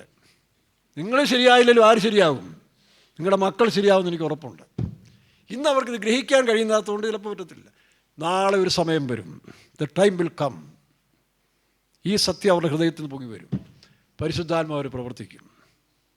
അനേകരിതിൽ മുന്നോട്ട് വരും. പക്ഷേ നിങ്ങൾ ഈ കസേരയിലിരുന്നും ഇവിടെ ഇരുന്നുകൊണ്ട് കൈയടിച്ചാലും നിങ്ങളുടെ അസൂയ മാറുന്നില്ല, ചിലരുടെ തൊഴുത്തിക്കുത്ത് മാറുന്നില്ല, നിങ്ങളുടെ ജാതി സ്പിരിറ്റ് മാറുന്നില്ല, നിങ്ങളുടെ ഭാഷാ സ്പിരിറ്റ് മാറുന്നില്ല. അതിനേക്കാൾ എത്രയോ വിലപ്പെട്ടവരാണ് നിങ്ങളുടെ സന്തതികൾ. അവർക്കിതൊന്നുമില്ലല്ലോ, അവർക്കിതൊന്നുമില്ല. അതിന് ആ വിഷയം പോട്ടെ. അപ്പോൾ ഈ വിഷയം ഈ ഏലപ്പാറ വെച്ച് പരിശുദ്ധാത്മാവോട് പറഞ്ഞെടുത്ത് പഠിക്കാൻ പറഞ്ഞു. ഞാനതെല്ലാം നോട്ടായിട്ട് എഴുതി. അങ്ങനെയാണ് ഈ 3 ആലയങ്ങളെക്കുറിച്ചും ഈ പറഞ്ഞ സക്കറിയ 4-ാം അധ്യായമൊക്കെ പഠിക്കാനും പ്രചരിപ്പിക്കാനും തുടങ്ങി. അത് വിശുദ്ധന്മാരതിന് അനുവാദം തന്നു, ഇന്നുവരെയും പോകുന്നു. അത് പഠിച്ചു കഴിഞ്ഞാൽ പെന്തിക്കോസുകാർ പ്രശ്നം തീരും. ഈ ഡിനോമിനേഷൻ സ്പിരിറ്റ് എല്ലാം മാറും. 3 സ്റ്റേജിൽ വളരുകയാണ്. ഒന്ന് സമാഗമന കൂടാരം, അത് മരുഭൂമിയിലെ യാത്ര, അത് രക്ഷിപ്പിൻ്റെ മാനസാന്തര സ്നാനം അഭിഷേകത്തിൻ്റെ കാലഘട്ടം. 2-ാമത്തെ ഘട്ടം ശലോമോൻ്റെ ആലയം. അതുകൊണ്ടാണ് ആ തൊട്ടി സിംഗിളായിരുന്ന ക്രിസ്തുവിൽ നിന്ന് ആരംഭിച്ചത്. യേശു ക്രിസ്തുവിനോട് ചേരുവാൻ സ്നാനമേറ്റവരായ അവിടുന്ന് വളർന്ന് 12 അപ്പോസ്തലന്മാരുടെ ഉപദേശത്തിൽ വളരുകയാണ്. 12 അപ്പോസ്തലന്മാരുടെ ഉപദേശത്തിൽ വളർന്നു വരികയാണ്. അതാണ് കടൽത്തൊട്ടിയായിട്ട് മാറുന്നത്. കടൽത്തൊട്ടിയാണ്, വിശാലമായ ഉപദേശങ്ങളിലേക്ക് വരികയാണ്. അതുകൊണ്ടാണ് പൗലോസ് പറയുന്നത്, ആകാശത്തിൻ കീഴെ ഉള്ള സകല മനുഷ്യരും, അത് 4 ഭാഗത്തേക്കും ഈ അപ്പോസ്തല ഉപദേശം പ്രചരിക്കപ്പെടുന്നു. അത് ക്രിസ്തുവിൽ തികഞ്ഞവരായി നിർത്തണം. പക്ഷേ അവിടെ കൊണ്ട് അവസാനിക്കുന്നില്ല. TPM-ലെ പോലും ചില വേലക്കാർക്ക് അവിടെ മാത്രം. അതുകൊണ്ടാണ് അവരെപ്പോഴും അവരുടെ മാർഗത്തെ മതത്തെ പ്രശംസിക്കുന്നു, വിശുദ്ധന്മാരെ പ്രശംസിക്കുന്നു, അവരുടെ ഉപദേശത്തെ പ്രശംസിക്കുന്നു. അവിടെ കൊണ്ട് ആയില്ല. അത് 2-ാം സ്റ്റേജേ ഉള്ളൂ. അവിടെ കൊണ്ട് അവസാനിക്കുന്ന എല്ലാ സുവിശേഷ വേലക്കാരും വിശ്വാസികളും പുതിയ സ്വർഗത്തിലേ പോകത്തുള്ളൂ. പുതിയ യെരൂശലേമിലേക്ക് പോകണമെങ്കിൽ അടുത്ത സ്റ്റേജിലേക്ക് വരണം. ഞാൻ കഴിഞ്ഞ പ്രാവശ്യം പറഞ്ഞില്ലേ, ദൈവരാജ്യത്തിൽ ഏറ്റവും വലിയവൻ ആരാ? വായിച്ചേ, മത്തായി 18:4. നിങ്ങൾ ശിശുക്കളെ പോലെ താഴ്ത്തിയില്ലെങ്കിൽ, വായിക്കാം, നിങ്ങൾ തിരിഞ്ഞ ശിശുക്കളെ പോലെ ആയി വരുന്നില്ല എങ്കിൽ സ്വർഗരാജ്യത്തിൽ കടക്കുകയില്ല എന്ന് ഞാൻ. അങ്ങനെയാണോ? സ്വർഗരാജ്യത്തിൽ ഏറ്റവും വലിയവൻ അടുത്ത വാക്യത്തിലുണ്ടല്ലോ. ആകയാൽ ഈ ശിശുവിനെ പോലെ തന്നെത്താൻ താഴ്ത്തുന്നവൻ ശിശുവിനെ പോലെ തന്നെത്താൻ താഴ്ത്തുന്നവൻ സ്വർഗരാജ്യത്തിൽ ഏറ്റവും വലിയവൻ. അതാ സിയോനിലെ അനുഭവം. അല്ലാതെ CPM പാസ്സായ കിട്ടത്തില്ല. ഈ സ്വഭാവത്തിൽ വളരണം. ഞാൻ CPM പറയുന്നതിന് കാരണം അത് എൻ്റെ അല്ലേ, ഞാൻ നിൽക്കുന്ന സഭയാവുണ്ട്. മറ്റുള്ളവർ പറയുന്നതിനേക്കാൾ എക്സാമ്പിൾ ഇതല്ലേ നല്ലത്. മറ്റുള്ളവന്മാർ അവന്മാരെല്ലാം കുറവുകൾ പറിച്ചു വെച്ചിട്ട് CPM കുറ്റം പറയാൻ നിങ്ങൾക്ക് എന്താ അവകാശം? നീ നിൻ്റെ സഭയെപ്പറ്റി പറ, നീ നിൻ്റെ ആത്മാക്കളെ പറ്റി നോക്ക്, ഇവിടുത്തെ കാര്യം ഇവർ നോക്കും. ഇത് പറയാനുള്ള അവകാശം ഞങ്ങൾക്കുണ്ട്, അത് നിനക്കില്ല. വേണ്ടാത്തരത്തിൽ ഒരു കൈ കിട്ടിയാൽ ചിലപ്പോൾ തട്ട് കിട്ടും, ദൈവം തമ്പുരാൻ തട്ട് കിട്ടും. കാരണം ദൈവത്തിൻ്റെ പ്രസ്ഥാനത്ത്, ദൈവം വെച്ചിരിക്കുന്ന പ്രസ്ഥാനത്തിൽ അന്യൻ കയറി കൈയിട്ടാൽ അടിപ്പെടും, ഇല്ലയോ? ഇപ്പം നമ്മുടെ കുഞ്ഞുങ്ങൾ നമുക്ക് തല്ലാം, പക്ഷേ അടുത്തവൻ കയറി തല്ലിയാൽ വിടുവോ? അതുകൊണ്ട് ഇതേ കയറി കളിക്കുന്നവനൊക്കെ സൂക്ഷിച്ചോണം കേട്ടോ. മറ്റു ബന്ധുക്കോസുകാർ, നീ നിൻ്റെ ബന്ധുക്കോസിനെ നന്നാക്കാൻ നോക്കും, നിൻ്റെ കുടുംബത്തെ നന്നാക്കുക, നിൻ്റെ മക്കളെവിടാ അതാദ്യം ശരിയാക്കുക, അതിനുശേഷം മറ്റുള്ളവരെ കൈവെക്കാൻ പോകും. ഇല്ലെങ്കിൽ നാളെ നിൻ്റെ സന്തതികൾ വഴിയാധാരമായി നിന്നെ പഠിപ്പിക്കാൻ തുടങ്ങും. അതിനിടയാകരുത്. ഇത് ശാപമൊന്നുമല്ല, ഒരു മുന്നറിയിപ്പ്. അതുകൊണ്ട് അവരവർ ശരിയാക്കണം, നമ്മളും തുടങ്ങണം. നമ്മൾ മറ്റാരെയും പറ്റി പറയാതെ അവനവൻ്റെ കുടുംബം, നീ അടുത്ത കുടുംബത്തിലെ പിള്ളേരെ നന്നാക്കാൻ പോകുന്നതിന് മുമ്പ് നിൻ്റെ മക്കളെ ശരിയാക്കേ. അപ്പോൾ തീർന്നില്ലേ, പ്രശ്നം തീരും അല്ലേ? ശമൂവേൽ ബ്രദർ, ശമൂവേലിന് എത്ര മക്കളുണ്ട്? ആ ഒറ്റ മകൻ്റെ കാര്യം നോക്കി അവനെ സ്വർഗത്തിൽ കൊണ്ടുപോകാൻ നോക്കേ. അതുപോലെ ലിങ്കൻ രണ്ടുണ്ടോ? ഇല്ല, ഒന്നേ ഉള്ളൂ. അതുപോലെ വലിയ ഭാഗ്യമാണ്. ബാക്കി ഉള്ളതിനെ കണക്ക് ചോദിക്കുന്നവരാൻ കേട്ടോ. 4ഉം 5ഉം. ഇന്നലെ ഒരു കോൺട്രാക്ടർ വന്നു എന്നോട്, ഞാൻ എത്ര മക്കൾ? 5 മക്കളാണെന്ന് പറഞ്ഞു, ആൻ്റണി. ഇതുപോലെ 4ഉം 5ഉം തരേണ്ടത് നിങ്ങൾ ബ്ലോക്ക് ചെയ്ത് വെച്ച് അവസാനം അവിടെ സ്ക്രീനിൽ കാണിക്കും. ലിങ്കോ, രണ്ടാമത്തേനെ നീ ബ്ലോക്ക് ചെയ്ത് കിട്ടേണ്ടത് അത് ചിലപ്പം ലോകത്ത് വലിയ ആളായി പറയേണ്ടതായിരിക്കും, അല്ലെങ്കിൽ ആത്മീയ കോളത്തിൽ, അല്ലെങ്കിൽ വലിയൊരു പാസ്റ്ററായി എന്ത് ചെയ്ത് ചോദിക്കും. അപ്പോൾ അവിടെ നിന്നുകൊണ്ട് മുഖം ചൊരിച്ചിട്ട് കാര്യമില്ല. അതുകൊണ്ട് മര്യാദയ്ക്ക് ദൈവത്തോട് ക്ഷമ ചോദിച്ച്, പ്രായമൊന്നും നോക്കണ്ട. അബ്രഹാമിന് 99 വയസ്സിൽ തന്ന പോലെ ഇനിയും തരാൻ വിശ്വസ്തരാണ്. അതുകൊണ്ട് തന്നതിനെ വേണ്ടി എന്ത് ചെയ്തോണം? ചോദിച്ച് വാങ്ങിച്ച് മര്യാദയ്ക്കൊക്കെ ജീവിച്ചോണം കേട്ടോ. അമ്മമാരുടെ തല കുടിക്കുന്നു. എല്ലാത്തിനും സമാധാനം പറയേണ്ടി വരും. ദൈവം തന്ന കുഞ്ഞുങ്ങളെ സമയത്തിന് നിർത്തി അഭ്യാസം കാണിച്ച് ജീവിക്കുന്ന ബന്ധുക്കോ സഹോദരിമാരെ, അമ്മമാരെ നിങ്ങളെ സ്ക്രീനിൽ കാണിക്കും. നിങ്ങൾക്ക് ദൈവം തന്ന കുഞ്ഞുങ്ങളെ എന്തു ചെയ്യും? സങ്കീർത്തനക്കാരൻ പറയുന്നത് അത് രഹസ്യസ്ഥാനത്ത് വെച്ച് നിങ്ങളതിനെ തകർത്ത് കളഞ്ഞെന്നാണ്. ഒരു വാക്യമുണ്ട്, രഹസ്യസ്ഥാനത്ത് വെച്ച് നിങ്ങളതിനെ തകർത്തു. എവിടെ? ഗർഭത്തിൽ വെച്ച് നിങ്ങളതിനെ അബോർട്ട് ചെയ്ത് കളഞ്ഞില്ലേ? ഞാൻ കൂടുതൽ പറഞ്ഞില്ല, കൂടുതൽ പറഞ്ഞാൽ നിങ്ങൾ ആകെ പ്രയാസപ്പെടും. അതുകൊണ്ട് അന്ന് സ്ക്രീനിൽ കണ്ടു, ഇത്രയും അറിഞ്ഞിരുന്നാൽ മതി. ഞാൻ മാവേലിക്കര ഇരിക്കുന്ന സമയത്ത്, മാവേലിക്കര അല്ല, വേറെ സ്ഥലത്ത്, അത് വേറെ സ്ഥലമാണ്. അല്ല പിന്നെ നിങ്ങൾ തപ്പിപ്പോകാൻ തുടങ്ങി, ഇതാരാന്നല്ലേ? ഒരു ഭാര്യയും ഭർത്താവും, യോഗ്യമായൊരു ഫാമിലി കേട്ടോ, യോഗ്യമായൊരു ഫാമിലി, നല്ല വിശ്വാസികൾ. പക്ഷേ കുടുംബത്തിലെന്നും അസ്വസ്ഥതയാണ്. ഇവർക്ക് തുറന്നു പറയാൻ പറ്റുന്നുമില്ല. ഏതായാലും ഞാനിവിടെ ചെന്നതോ എന്നെ അവർക്ക് വിശ്വാസമായി. വീട്ടിൽ വിളിച്ചൊരു ദിവസം പ്രാർത്ഥിച്ചും ഭാര്യയും ഭർത്താവും പറഞ്ഞാൽ ഞങ്ങൾ ചെയ്തു മഹാപാതകമാണ്, കൊലപാതകം ഞങ്ങൾ ചെയ്തു. ഞാൻ വെച്ചാൽ എന്താ? 2 കുഞ്ഞുങ്ങളെ ഞങ്ങൾ അബോർഷൻ, അതും സമുദായത്തിലിരിക്കുമ്പോഴാണ്, യാക്കോബായിലിരിക്കുമ്പോഴാണ് അബോർഷൻ ചെയ്ത് കളഞ്ഞു. പക്ഷേ ഈ സത്യമെല്ലാം മനസ്സിലാക്കിയപ്പോൾ വലിയ കുറ്റബോധം വന്നു. അപ്പോൾ അത് ഏറ്റു പറഞ്ഞ് ഉപേക്ഷിച്ചതിന് ശേഷം ആ കുടുംബത്തിന് ദൈവം സ്വസ്ഥത കൊടുത്തു കേട്ടോ. തന്നെയല്ല, ഒരു പണിഷ്മെൻറ്റ് കൂടെ നടന്നു. അവിടെ മകൻ കല്യാണം കഴിച്ചു, മക്കളില്ല, ഇന്നുവരെയും മക്കളില്ല. അപ്പോൾ ഓർമ്മയ്ക്ക് അതും ചിലത് ചെയ്യും. പക്ഷേ ആ കുടുംബം പിന്നെ മര്യാദയ്ക്ക് സമാധാനമായിട്ട് സന്തോഷമായിട്ട് വിശ്വാസം മരിച്ചു. വേറൊരു സ്ഥലത്ത് ചെന്നപ്പോൾ അവർ സമുദായത്തിലിരിക്കുമ്പോഴല്ല, അല്ലാതെ പെന്തിക്കോസ്ത് ഒന്നുമല്ല, അവരുടെ ഭർത്താവിൻ്റെ ഒരു സ്നേഹിതൻ, ഒരു ഉദ്യോഗസ്ഥൻ അവരുടെ വീട്ടിൽ പെയിൻ ഗസ്റ്റായിട്ട് താമസിക്കുക. പക്ഷേ സ്നേഹവും ചങ്ങാത്തവും കൂടി 8 മക്കളുണ്ട്, ഒരു കുഴപ്പമില്ല. പക്ഷേ അവർ പെന്തിക്കോസ്ത് വന്നു. പെന്തിക്കോസ്ത് 30 വർഷം കഴിഞ്ഞു.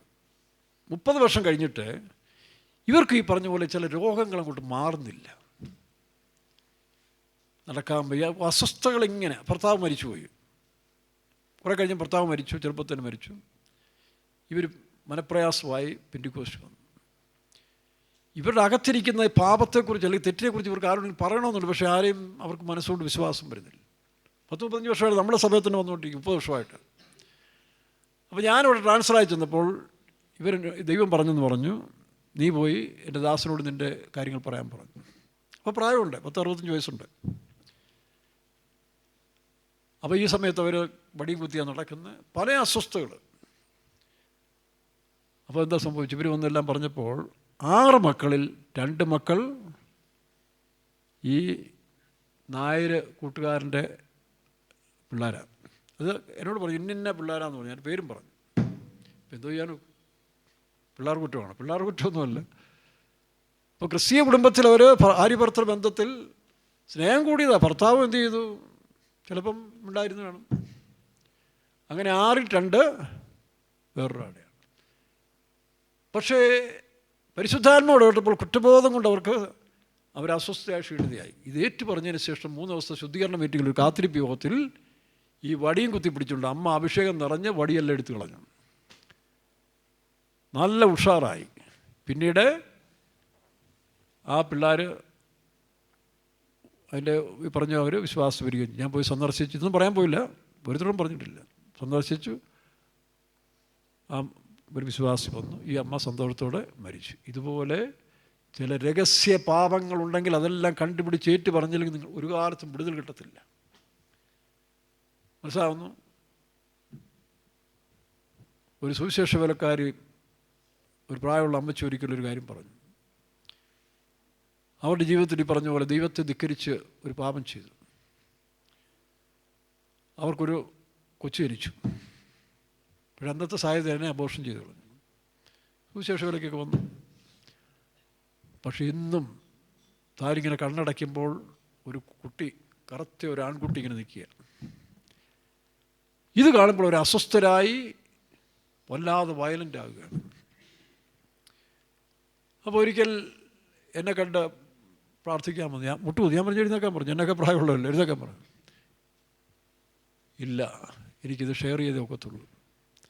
ഇതാണ് എൻ്റെ ജീവിതത്തിൽ വന്ന തെറ്റ്. അപ്പോൾ അത് വിട്ടുപോയില്ല പിശാച്. പിന്നെ അവരെ ഇങ്ങനെ ഇത് വെച്ചുകൊണ്ട് പിന്നീട് അവരെന്ത് ചെയ്തു? അധികം താമസിക്കാതെ സ്വസ്ഥമായിട്ട് മരിച്ചു. ഇതുപോലെ എനിക്കും നിങ്ങൾക്കും രഹസ്യ പാപങ്ങളുണ്ടെങ്കിൽ ഏറ്റുപറഞ്ഞ് ഉപേക്ഷിച്ചേക്കണം. ചിലർ ചെയ്തു പോയ പാപങ്ങളെല്ലാം കുറിച്ച് വെച്ചിട്ടുണ്ട്. പിശാച് അവരെ വീണ്ടും വീണ്ടും ഉപദ്രവിക്കാൻ ഇങ്ങനെ കുറിച്ച് വെച്ചിരിക്കാൻ, ഇന്നടുത്ത് അങ്ങനെ ചെയ്തിങ്ങനെ ചെയ്ത് പറഞ്ഞു. അപ്പോൾ അതുകൊണ്ട് അതിൽ ക്ഷമിക്കേണ്ടവനോട് ക്ഷമിച്ചു വിടണം, ഏറ്റുപറയേണ്ടത് ഏറ്റുപറഞ്ഞ് ഉപേക്ഷിക്കണം. ഇല്ലെങ്കിൽ ആ പാപം നിങ്ങളെ പിന്തുടരും. ദാവീദ് പറയുന്നു, എന്താ പറയുന്നത്? എൻ്റെ പാപം ഇപ്പോഴും എൻ്റെ കൺമുമ്പിൽ. അവിടെ കുടുംബജീവിതം ചെയ്യുന്ന ഭാര്യാഭർത്താക്കന്മാരും എല്ലാവരും ഞങ്ങൾ ഉൾപ്പെടെ ശ്രദ്ധിച്ചോണം. പാപത്തിന് ശിക്ഷയുണ്ട്. കുടുംബജീവിതത്തിൻ്റെ വ്യവസ്ഥ ഭാര്യാഭർത്താക്കന്മാർ തെറ്റിച്ചാൽ അത് തീക്കളിയാണെന്നാണ്, ഇല്ലയോ? തീ കൊണ്ടുപോകുന്ന പോലെയാണ്, തീയിൽ മടിയിൽ കൊണ്ടുപോകുന്ന പോലെയാണ്. അന്യൻ്റെ ഭാര്യയെ ആഗ്രഹിക്കാൻ പാടില്ല. മനുഷ്യൻ ചിലപ്പോൾ വരും, പക്ഷെ ഉടനെ ദൈവം ഒരു സാഹചര്യം തരും. ശ്രദ്ധിച്ചോണം. ഭക്തരാണ് വിശ്വാസികളോ അല്ലെങ്കിൽ വേലക്കാരായിക്കോട്ടെ, ചിലപ്പോൾ ചില സാഹചര്യങ്ങളിൽ ചില അടുപ്പവും ബന്ധവും വരും. സ്നേഹം കൂടും. സ്നേഹം കൂടിക്കഴിയുമ്പോഴല്ലേ പല കാര്യങ്ങളിലേക്ക്.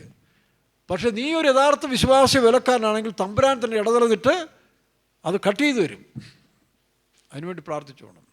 ഇല്ലെങ്കിൽ ഇതെല്ലാം അവസാനം കിടന്ന് നമ്മളെ തന്നെ അകത്ത് കിടന്ന് വിഷം, സർപ്പവിഷം എന്ന് വരുന്ന അവസ്ഥ വരും. അതുകൊണ്ട് പാപത്തെ ഉപേക്ഷിക്കുക. ഇതിന് ശുദ്ധീകരണമൊന്നും വയ്ക്കേണ്ട ആവശ്യമൊന്നുമില്ല, വയ്ക്കാം. അതുകൊണ്ട് ഈ ദിവസങ്ങളിൽ ഇങ്ങനെയുള്ള പാപങ്ങളെ കണ്ടുപിടിക്കണം, ഏറ്റുപറയണം. പാസ്റ്റർ ടി വി പറയുന്നത് അന്യോന്യം പോയി ഏറ്റുപറയണം. ഏറ്റുപറയുന്നത് സൂക്ഷിച്ചു മതി കേട്ടോ. ചിലപ്പോൾ അങ്ങനെ ഏറ്റുപറഞ്ഞ ചില കുടുംബങ്ങൾ പ്രയാസമായിട്ടുണ്ട്. അതുകൊണ്ട് ദൈവത്തോട് ഏറ്റുപറയുക. പിന്നെ ഒന്നാമത്തെ ദൈവത്തോട് ഏറ്റുപറയുക. മനുഷ്യരോട് ഏറ്റുപറയുന്ന കാര്യം ആലോചിച്ച് ദൈവം പറഞ്ഞെങ്കിലേ പറയാവുള്ളൂ, അല്ല പിന്നെ അത് അടുത്ത പ്രശ്നമായി തീരും. ചില സുവിശേഷ വേലക്കാരോട് ചിലർ പാപങ്ങൾ ഏറ്റുപറഞ്ഞതിന് ശേഷം അവരത് വെച്ച് അവരെ പണിഷ്മെൻറ്റ് കൊണ്ടിട്ടുണ്ട്. നമ്മുടെ ഒരു പ്രധാന ഭാഷയുടെ വീഴ്ചയ്ക്ക് കാരണമായിരുന്നാണ് പറഞ്ഞത്. കൂട്ടുവേലക്കാരുടെ തെറ്റുകൾ എഴുതി വെച്ചുകൊണ്ട് അവരെ ഭീഷണിപ്പെടുത്തും. പണ്ട് താറാവ് എന്ന് പറഞ്ഞ പോലെ. ഏതാ 2 ഭൃത്യന്മാർ ഒന്നിച്ചൊരു വീട്ടിൽ താമസിക്കുക. ഒരു കഠിനായ യജമാനൻ്റെ ശുശ്രൂഷൻ. ഒരു ചെറിയ ഇളയ ഭൃത്യൻ ഒരു ദിവസം ഒരു കല്ലെടുത്തെറിഞ്ഞൊരു താറാവ് ചത്തുപോയി. കഠിനായ യജമാനല്ലേ. മൂത്ത പുള്ളി പറഞ്ഞു, ഇത് ഞാൻ യജമാനോട് പറഞ്ഞു കൊടുക്കും. അപ്പോൾ പേടിച്ചു പോയി. എന്താ ചെയ്യുന്ന അറിയത്തില്ല. അന്നത്തെ കാലമല്ല, അടിമത്തിനുള്ള കാലമല്ലേ, അടിമകളല്ലേ. ഇവൻ പേടിച്ചാകെ ഭയന്നു. ശരി ശരി, നീ പേടിക്കണ്ട, ഞാൻ പറയത്തില്ല, പക്ഷേ നാളെ മുതൽ ഞാൻ പറയുന്ന ജോലിയോട് ചെയ്യണം. അങ്ങനെ ഇവൻ്റെ ജോലിയോട് ചെയ്യിക്കാൻ തുടങ്ങി. അങ്ങനെ ഇവൻ്റെ ജോലിയോട് ചെയ്ത് ഈ ചെറുക്കനങ്ങ് ക്ഷീണിക്കാൻ തുടങ്ങി, മാനസികമായിട്ട് തകർന്നു. അപ്പോൾ യജമാൻ പോയിട്ട് തിരിച്ചു വരുമ്പോൾ ഈ ഇളയ ഭൃത്യൻ്റെ മുഖം വ്യത്യാസമായിരിക്കുന്നു, ക്ഷീണിതനായിരിക്കുന്നു. അയാൾ വിളിച്ചു ചോദിച്ചു, എന്താ നിൻ്റെ വിഷയം? എന്തുണ്ടെങ്കിലും പറ, ഞാൻ നിന്നെ സഹായിക്കാം. അപ്പോൾ ഈ പൊട്ടിക്കരയാൻ തുടങ്ങി. ഈ കാര്യം പറയാം, ഒരു താറാവാണ് വിഷയം. നീ എൻ്റെ ഭൃത്യനല്ലേ, നീ തന്നെ അന്നേ പറയേണ്ടതെന്ന് ചോദിച്ചു. മറ്റവനെ വിളിച്ചു, അവനെ അന്ന് തന്നെ പറഞ്ഞു വിട്ടു. ശിക്ഷയും കൊടുത്ത് പറഞ്ഞു വിട്ടു. ഇവനവിടുത്തെ അടുത്ത സീനിയറാകുകയും ചെയ്തു. അപ്പം ഇതുപോലെ മനുഷ്യർ നമ്മളെ മുതലെടുക്കരുത്, പുരോഹിതന്മാർ മുതലെടുക്കരുത്, പാസ്റ്റർമാർ മുതലെടുക്കരുത്, പ്രവാചകന്മാരെന്ന് പറയുന്നവർ മുതലെടുക്കരുത്. നിങ്ങൾ ദൈവത്തോട് പറയേണ്ടത് ദൈവത്തോട് മാത്രമേ പറയാവൂ, മനുഷ്യരോട് പറയരുത്. ചില മനുഷ്യർ അത് വെച്ചുകൊണ്ട് മുതലെടുക്കാൻ തുടങ്ങും. അങ്ങനെ നമ്മൾ കാണുന്നില്ലേ, പ്രവാചകന്മാരെന്നും പാസ്റ്റർമാരെന്നൊക്കെ പറഞ്ഞ് നടക്കുന്ന പാർട്ടികൾ. ദൈവത്തോട് പറഞ്ഞാൽ ദൈവം ക്ഷമിക്കും. പിന്നെ നിങ്ങൾ ആരോടെങ്കിലും ദോഷം ചെയ്തിട്ടെങ്കിൽ, അത് യേശു പറഞ്ഞ്, നിങ്ങൾ മറ്റുള്ളവരോട് ദോഷം ചെയ്തെങ്കിൽ അത് അവരോട് പോയി പറഞ്ഞ് ക്ലിയർ ചെയ്യണം, അല്ലെങ്കിൽ ക്ഷമിക്കപ്പെടത്തില്ല. ഇത്രയുള്ള അതിൻ്റെ വകുപ്പ്. ശരി, അങ്ങനെ ഈ വിഷയങ്ങളെക്കുറിച്ച് നമ്മൾ ചിന്തിക്കുമ്പോൾ സക്കറിയാ പ്രവചനത്തിൽ വെളിപ്പാട് പുസ്തകം 4-ാം അധ്യായത്തിൽ കാണുന്ന 7 ദീപങ്ങൾ അല്ലെങ്കിൽ 7 വിളക്ക്, അതിനെക്കുറിച്ചൊരു വാക്യം ഞാൻ തരാം. ഇത്രയും സമയം നമുക്ക് എക്സ്പ്ലെയിൻ ചെയ്യാൻ ഒക്കത്തില്ലല്ലോ. അതുകൊണ്ട് വാക്യങ്ങൾ പറയാം, നിങ്ങൾ റെഫർ ചെയ്തെടുത്തോ. ഈ നിലവിളക്കിനെ കുറിച്ച് ആദ്യം കാണുന്നത് സമാഗമനത്തിലെ നിലവിളക്ക് പുറപ്പാട് പുസ്തകം 25-ാം അധ്യായത്തിന് 31-37 വാക്യം. തങ്കം കൊണ്ടൊരു നിലവിളക്ക് ഉണ്ടാക്കണം, അതിന് 7 ദീപം ഉണ്ടാക്കണം, അതിൻ്റെ തിരി മുൻപോട്ടായിരിക്കണം. പിന്നീട് ശലോമോൻ്റെ ആലയത്തിലേക്ക് വരുമ്പോൾ 6-ാം അധ്യായം 7-ാം അധ്യായത്തിലാണ് 2ാമത്തെ ആലയം. അപ്പോൾ ഇസ്രായേൽ ജനം മരുഭൂമിയിൽ നിന്ന് കഴിഞ്ഞിട്ട് തിരിച്ചു വരുമ്പോൾ രാജാക്കന്മാരുടെ കാലഘട്ടത്തിലാണ്. ഇത് അപ്പോസ്തോലിക സഭയോട് സദൃശമാണ്. ആദ്യമേ രക്ഷിക്കപ്പെടുന്നവരെ പരിശുദ്ധാത്മാവ് നടത്തും, പിന്നെ അപ്പോസ്തോലിക സത്യങ്ങളിലേക്ക് നമ്മളെ കൊണ്ടുവരുന്ന 2ാമത്തെ ഘട്ടം. അതാണ് ഗലാത്യർ 4-ാം അധ്യായത്തിൽ നിന്ന് വായിച്ച്, നാം ശിശുവായിരുന്നപ്പോൾ, പിന്നീട് അടുത്തത് രക്ഷകന്മാരുടെയും ഗ്രഹവിചാരന്മാരുടെയും കയ്യിൽ കൊടുക്കുന്ന അവസ്ഥ. വായിച്ച് ഗലാത്യർ 4-ന്റെ 1-ാം വാക്യം മുതൽ വായിക്കാം. അവകാശി സർവ്വത്തിന് യജമാനെങ്കിലും. ശ്രദ്ധിക്കുക, അവകാശി, ദൈവരാജ്യത്തിന് നമ്മൾ അവകാശിയായി വിളിക്കപ്പെട്ടാൽ പോലും, ചില പറഞ്ഞില്ല രക്ഷിക്കപ്പെട്ടാൽ മതി, പിന്നെ ഒന്നും അറിയണ്ട, അങ്ങ് കർത്താവ് വരുമ്പോൾ എല്ലാം കൊണ്ടുപോകത്തില്ല. അത് തെറ്റായ ഉപദേശമാണ് ചില പെന്തിക്കോസുകാർ പഠിപ്പിക്കുന്നത്. അങ്ങനെ കൊണ്ടുപോകാൻ നോക്കുമോ? മണവാട്ടി എന്ന് പറഞ്ഞാൽ എന്താ, ചില്ലറ കളിയാണോ? അപ്പം മണവാട്ടിയായി വളരണം, അതാണ് വിശ്വാസത്തിൽ അറിയിൽ ഒന്നാക്കണം. ആരുടെ മെഷർമെൻ്റ്? ആരുടെ മെഷർമെൻറ്റാണ്? അളവുകോൽ ക്രിസ്തുവാണ്. ക്രിസ്തുവിന് നാം സമമായി വളർന്നെടുക്കുന്ന മണവാട്ടിയായിട്ട് മാറണം. ഇത് എളുപ്പത്തിൽ മനുഷ്യനെ കളിപ്പിക്കാൻ വേണ്ടി മറ്റ് പെന്തിക്കോസിൽ പല ഭാഷന്മാരും തെറ്റായിട്ട് പ്രസംഗിക്കുകയാണ്. അങ്ങനല്ല. ഇപ്പം ഞാൻ തന്നെ അതിന് എത്തണമെങ്കിൽ ആ പോസ്റ്റിൽ എത്തണം, അല്ല കുറേ പ്രസംഗിച്ചുകൊണ്ട് ഞാൻ എത്തത്തില്ല. ആ സ്വഭാവത്തിലും അറിവിലും പരിജ്ഞാനത്തിലും വളരണം. വായിക്കാം. അവകാശി സർവ്വത്തിന് യജമാനെങ്കിലും ശിശുവായിരിക്കുന്നിടത്തോളം ദാസനേക്കാൾ ഒട്ടും വിശേഷതയുള്ളവനല്ല. നോക്കണം. അപ്പം അവകാശിയാണെങ്കിലും അവൻ ശിശുവായിരിക്കുക, വളർച്ചയില്ലെങ്കിൽ ആ വീട്ടിലെ ദാസനല്ലേ കാര്യക്കാരൻ. ദാസനോട് ചോദിച്ചിട്ട് വേണം ശിശു ചെയ്യാൻ. അപ്പം വളർച്ചയില്ല. അപ്പോൾ അതാണ് വളരണം. ക്രിസ്തു എന്ന തലയോളം വളരണം. അതിന് 3 ഘട്ടങ്ങളുണ്ട്. യോഹന്നാൻ സുവിശേഷം 1:17 അവനെ കൈക്കൊണ്ട് അവൻ്റെ നാമത്തിൽ വിശ്വസിക്കുന്ന ഏവനും ദൈവമക്കളാകുവാൻ അധികാരം കൊടുത്തു. 2 റോമാലേഖനം 15-ാം അധ്യായത്തിൽ വായിക്കുമ്പോൾ ഗലാത്യരിൽ വരുന്ന അബ്ബാ പിതാവേ എന്ന് വിളിക്കുന്ന സ്വപുത്രൻ്റെ, അപ്പോൾ പുത്രൻ്റെ ആത്മാവിലേക്ക് വരികയാണ്. 8-ാം അധ്യായത്തിന് 15-ാം വാക്യത്തിലാണെന്ന് തോന്നുന്നു. ഇനി എബ്രായ ലേഖനം 5-7 വായിക്കുമ്പോൾ എന്ത് ചെയ്യണം? പുത്രനെങ്കിലും, 5-7 തോന്നുന്നില്ലേ, പുത്രനെങ്കിലും. അപ്പം മക്കൾ, പുത്രത്വം, അവകാശി. പുത്രനെങ്കിലും വായിക്കാം. പുത്രനെങ്കിലും താൻ അനുഭവിച്ച കഷ്ടങ്ങളാൽ അനുസരണം പഠിച്ച് തികഞ്ഞവനായി. പുത്രനായതുകൊണ്ടും ആകുന്നില്ല, ഇത് വളർച്ചയല്ലേ. മക്കൾ, പുത്രത്വം. ഇനി പുത്രനായാലും പുത്രന്മാർ പലർക്കും ചിലപ്പം ഭരിക്കാൻ നോക്കത്തില്ലല്ലോ. അപ്പൻ്റെ അതേ സ്ഥാനത്തിൽ വരണമെങ്കിൽ അതിനുള്ള അറിവും ഞാനും വേണം. ഇപ്പം പുത്രനെങ്കിലും പുത്രനെങ്കിലും താൻ അനുഭവിച്ച കഷ്ടങ്ങളാൽ അനുസരണം പഠിച്ച് തികഞ്ഞവനായി തന്നെ അനുസരിക്കുന്നവർക്ക് ഏവർക്കും നിത്യരക്ഷയുടെ കാരണഭൂതനായി തീർന്നു. ആര്? യേശു. അതുപോലെ നാമും ഈ പുത്രത്വം പ്രാപിച്ച് അന്യഭാഷ പറയാൻ വേണ്ടിയല്ല, അത് വളരണം, അവകാശിയായിത്തീരണം. അതിനെന്ത് വേണം? ജ്ഞാനം വേണം, പരിജ്ഞാനം വേണം, വകതിരിവ് വേണം. ഇതാണ് ഈ വിളക്കിനെ സദൃശ്യമായി പറയുന്നത്. അപ്പോൾ അവരെക്കൊണ്ട് മാത്രമേ പിതാവിൻ്റെ സ്ഥാനത്തിരുന്ന് വീട് നടത്താനോ അല്ലെങ്കിൽ രാജ്യം ഭരിക്കാനോ ഒക്കത്തുള്ളൂ. പുത്രനെങ്കിൽ താൻ അനുഭവിച്ച കഷ്ടങ്ങളാൽ അനുസരണം പഠിച്ചതായി തന്നെ അനുസരിക്കുന്നവർക്ക് നിത്യരക്ഷയുടെ കാരണഭൂതനായി തീരുന്നു. ഇനി മറ്റൊരു വാക്യത്തിൽ വായിക്കും, മക്കൾ ജഡരക്തത്തിലൂടെ ആകാനുകൊണ്ട് താനും അവരെപ്പോലെ ആയി അവർക്ക് ഗുരുവായി മാറി, അല്ലേ? അപ്പം യേശുക്രിസ്തു ഭൂമിയിൽ വന്ന് ദാസനായി, പുത്രനായി, പിന്നെ പുരോഹിതനായി മാറി. ഈ പുരോഹിതൻ എന്ന് പറയുന്നത് ലോഹയിടുന്നില്ല എൻ്റെ അർത്ഥം. ഇനി വായിച്ച് എബ്രായലേഖനം 5 ബാക്കി വായിച്ച്. അപ്പോൾ യേശുക്രിസ്തു മകളായി ജനിച്ചു, ദാസനായി ജീവിച്ചു, പുത്രത്വം പ്രാപിച്ചു, അതിൽ പിതാവെന്ന് വിളിച്ചു. ഇനി പുരോഹിതനാകണം. പുരോഹിതന്മാരാണ് വാഴ്ചയ്ക്ക് അവകാശി. അത് വിശ്വാസികളുണ്ട്, വേലക്കാരുണ്ട്. രണ്ടുപേരും പരിശുദ്ധാത്മാവിഷയത്തിൽ പുരോഹിതൻ്റെ അഭിഷേകം കിട്ടുന്നുണ്ടല്ലോ. പക്ഷേ അടുത്ത സ്റ്റേജിൽ എത്തണം. വായിക്കാം. മൽക്കിസദേക്കിന്റെ അതിനെ താഴത്തോട് ചേർത്ത് വായിക്കും. പുത്രനെങ്കിലും താൻ അനുഭവിച്ച കഷ്ടങ്ങൾ അനുസരണം പഠിച്ച്, പുത്രനെങ്കിലും താൻ എബ്രായലേഖനം 5-ന്റെ 8 വാക്യം. എബ്രായർ 5-8. പുത്രനെങ്കിലും താൻ അനുഭവിച്ച കഷ്ടങ്ങളാൽ അനുസരണം പഠിച്ച് തികഞ്ഞവനായി തന്നെ അനുസരിക്കുന്നവർ ഏവർക്കും നിത്യരക്ഷയുടെ കാരണഭൂതനായി തീർന്നില്ല. ഇനി അടുത്തത് മൽക്കീസദേക്കിന്റെ ക്രമത്തിൽ മഹാപുരോഹിതൻ എന്നുള്ള നാമം ദൈവത്താൽ. മഹാപുരോഹിതൻ ഒരാളേ ഉള്ളൂ, അത് കർത്താവായ യേശു ക്രിസ്തുവാണ്. നമ്മളെല്ലാം എൻ്റെ കൂടെ ചേർന്ന് പുരോഹിതന്മാരാണ്. അതിൽ ഇപ്പം മഹാപുരോഹിതൻ അഹ്റോനുണ്ട്, അടുത്ത പുരോഹിതന്മാർ എലിയാസറും ഇത്താമാരും ഉണ്ട്, പിന്നെ പുരോഹിത വർഗ്ഗമുണ്ട്, ലേവ്യരുണ്ട്. അത് ഓരോരുത്തരുടെ നിലവിനനുസരിച്ച് വളർന്നു പോകാം, അത്രയേ ഉള്ളൂ. അതൊക്കെ പ്രതിഷ്ഠയും തീരുമാനവും വിശുദ്ധിയും ഒക്കെ അനുസരിച്ച് അവർ വെളിച്ചത്തിൽ വ്യത്യാസമുള്ള പോലെ വരും. അതൊക്കെ പരിശ്രമിക്കാമെങ്കിൽ അങ്ങ് വരെ എത്താം. അപ്പോൾ പുത്രൻ ആരായിത്തീരണം? മക്കൾ പുത്രത്വം പ്രാപിക്കണം, പുത്രൻ പുരോഹിതനാകണം. പുത്രനെ പുരോഹിതനാക്കിയതൊരു പാട്ടില്ലേ? പുത്രനെ പുരോഹിതെന്നും പറഞ്ഞൊരു പാട്ടുണ്ട്. എന്ന് ചേർന്നിടും ഞാൻ എന്നുള്ള പാട്ടുണ്ട്. അപ്പോൾ അതെല്ലാം ഉപദേശമാണ്. ഇതിനെയൊക്കെ പരിഹസിക്കുന്ന ചില പെന്തിക്കോസിലെ പാസ്റ്റർമാരോട് എന്താ പറയാനാ? ഇടപോയി നീക്ക് വചനം പഠിക്കടാ, പോയി ബൈബിൾ കോളേജിൽ പോയൊരു ഡിഗ്രി വാങ്ങിച്ചുകൊണ്ട് വന്നിട്ട് ഇതിനെല്ലാം വിമർശിക്കുന്നതിന് മുമ്പ് ഇത് ഉണ്ടോ ഇല്ലെന്ന് പഠിക്കുക. അല്ലെങ്കിൽ വാ നമുക്ക് തമ്മിൽ വാദിക്കാമെന്ന് പറഞ്ഞ പോലെ ഇതിനെപ്പറ്റി ഒന്ന് ഷെയർ ചെയ്യാം, പഠിപ്പിച്ചു തരാം. ദൈവത്തിന് സ്തോത്രം. അപ്പോൾ പുരോഹിതന്മാരാണ് നമ്മളാരാ? പരിശുദ്ധാത്മാഭിഷേകം പ്രാപിച്ചവരെല്ലാം പുരോഹിതന്മാരുടെ അഭിഷേകമാണ്. പക്ഷേ വളരണ്ടേ? വെളിപ്പാട് 1:6 വായിക്കും, നാം രാജാക്കന്മാരും പുരോഹിതന്മാരുമാണ്. പക്ഷേ അത് സൂക്ഷിക്കണ്ടേ? പുരോഹിതൻ എന്ന് പറഞ്ഞ നാടുകൾ നടത്താൻ നോക്കുമോ? പണ്ട് ഈ ബ്രാഹ്മണന്മാർ പൂണൂലിരുന്നതിൻ്റെ കാരണം എന്താ? ബ്രഹ്മത്തെ അറിഞ്ഞവനാണ്. ഈ പാരമ്പര്യമായിട്ട് പൂണിലിടുന്നവന്മാരുണ്ട് എന്തെല്ലാം തോന്നിവാസം കാണിച്ചുകൊണ്ടിരുന്നത് അന്നത്തെ കാലത്ത്.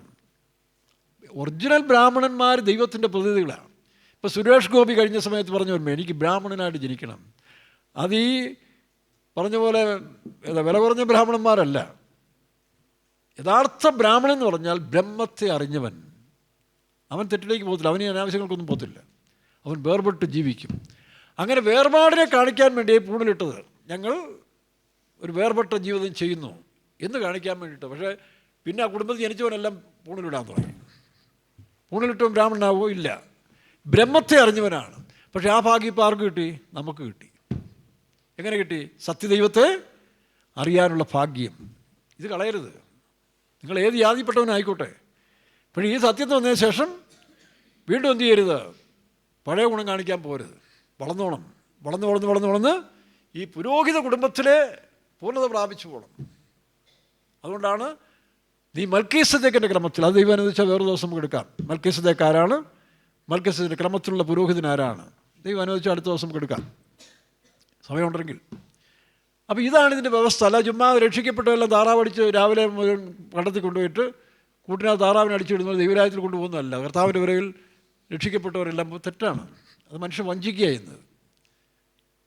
പണ്ട് ഏതൊരു സമൂഹത്തിൽ സ്നാനത്തിൻ്റെ ഉപദേശം പഠിപ്പിച്ച് വേർപെട്ട് വന്ന ഒരു സഭയെപ്പറ്റി ഒരു പാസ്റ്റർ അതിൻ്റെ തലപ്പത്തിരുന്ന് പുള്ളി പറഞ്ഞതാണ്. അത് കുഴപ്പമില്ല, പെട്ടകത്തിൽ കയറി കഴിഞ്ഞാൽ പുള്ളി സ്ഥാപിച്ചു, പെട്ടകത്തിൽ കയറി കഴിഞ്ഞാൽ പെട്ടകം അങ്ങോട്ടും ഇങ്ങോട്ടും മറയുമ്പോൾ അങ്ങോട്ടും തട്ടും ഇങ്ങോട്ടും തട്ടും അവിടെ നടക്കുന്നൊന്നും വിഷയമല്ലെന്നാണ്. പക്ഷേ ബൈബിൾ പറയുന്നത് അവനവൻ ശരീരത്തിലിരിക്കുമ്പോൾ ചെയ്തത് നല്ലതാകരുത്. ഇങ്ങനെ ഉപദേശത്തെ ഈ അല്ലെങ്കിൽ പറഞ്ഞ ഉപദേശകന്മാർ തങ്ങൾക്ക് ബോധിച്ച പോലെ കൂട്ടിക്കളഞ്ഞ് തങ്ങളെ അസ്തിത്വം നിലനിർത്താൻ വേണ്ടി ദൈവത്തിൻ്റെ വചനത്തിന് കൂട്ടിക്കളയുന്നു. മാനസാന്തരപ്പെടാൻ മനസ്സില്ല. അത് പാസ്റ്റർമാരായാലും പുരോഹിതന്മാരായാലും ഉസ്താദായാലും യവന്മാരെല്ലാം കാണിക്കുന്ന പണികൾ ഇതാണ്. എന്നിട്ട് മതത്തെ വളർത്തുക. ഇതിനകത്ത് മതത്തെ വളർത്തി കഴിഞ്ഞ കുറേ സിബന്ധികൾ രാഷ്ട്രീയക്കാരെ പോലെ കൂടെ കാണുമല്ലോ. അത് TPM-നകത്തും അല്പസ്വല്പം ഉണ്ട്. സൂക്ഷിച്ചോണം. മതത്തിൽ പോയി ചാടരുത്. മതത്തിൻ്റെ ക്ലാവ് ഒരു പിടിക്കരുത്. അവരോടാണ് ഞങ്ങളുടെ യുദ്ധം. മജോറിറ്റി എനിക്കൊന്ന് മതത്തിലേക്ക് പോയിക്കൊണ്ടിരിക്കുകയെന്ന് തോന്നുന്നു. ദൈവത്തിന് സ്തോത്രം. അപ്പോൾ പുത്രനെ ആരാക്കണം? പുരോഹിതനായി മാറ്റണം. ഈ അനുഭവത്തിലേക്ക് പോകുമ്പോൾ നമ്മൾ കാണുന്നത് സിംഹാസനത്തിൽ 7 ദീപങ്ങളായ 7 ആത്മാക്കൾ.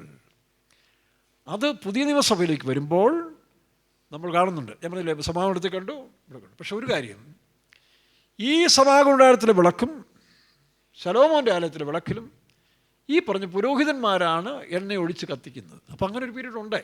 അതാണ് ഗലാത്യർ 4 വായിക്കുമ്പോൾ ശിശുവായിരുന്നത്തോളം കാലം അതിനുശേഷം രക്ഷകന്മാർക്കും ഗ്രഹവിചാരന്മാർക്കും നമ്മളെ കീഴ്പ്പെടുത്തി കൊടുക്കുകയാണ്. വായിച്ചേ.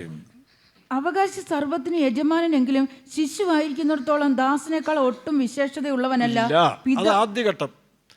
അപ്പോൾ ശിശുവിനെ എഴുന്നേറ്റ് നടക്കാൻ കൈക്ക് പിടിച്ചു നടക്കുന്ന കാലം. പക്ഷെ പിന്നീട് വളർച്ച പ്രാപിക്കണം. അടുത്തത്, പിതാവ് നിശ്ചയിച്ച അവധിയോളം രക്ഷകന്മാർക്കും ഗൃഹവിചാരകന്മാർക്കും കീഴ്പ്പെട്ടവൻ അത്രയും. അപ്പോൾ അത് 2ാം സ്റ്റേജാണ് കേട്ടോ. 2ാം സ്റ്റേജ് സഭയിലും ഈ നടത്തിപ്പുകാർ കീഴെന്ന് പറഞ്ഞാൽ 2ാം സ്റ്റേജേ ഉള്ളൂ. 3ാം സ്റ്റേജിൽ അങ്ങനെ ഒരു നടത്തിപ്പ് എല്ലാവർക്കും ഇല്ല, ബാധമല്ല, എല്ലാവരും ഫ്രീ ആയി. അതാണ് ഞങ്ങൾ പഠിപ്പിക്കുന്നത്. നിങ്ങൾ പഠിച്ചിരിക്കുന്ന പലതും ഈ 2ാം ഘട്ടത്തിൽ അപ്പോസ്തലന്മാർ വിശുദ്ധന്മാർ വിശുദ്ധമതികൾ എന്ന് പറഞ്ഞിട്ട് അതുണ്ട്. അത് തെറ്റെന്ന് ഞങ്ങൾ പറയുന്നില്ല. പക്ഷേ അത് പൂർണ്ണതയല്ല. നമ്മൾ അങ്ങനെ പൂർണ്ണതയാണെന്ന് വിശ്വസിച്ച ഒരു കൂട്ടം വേലക്കാരും വിശ്വാസികളെടുത്ത് മരിച്ചുപോയി.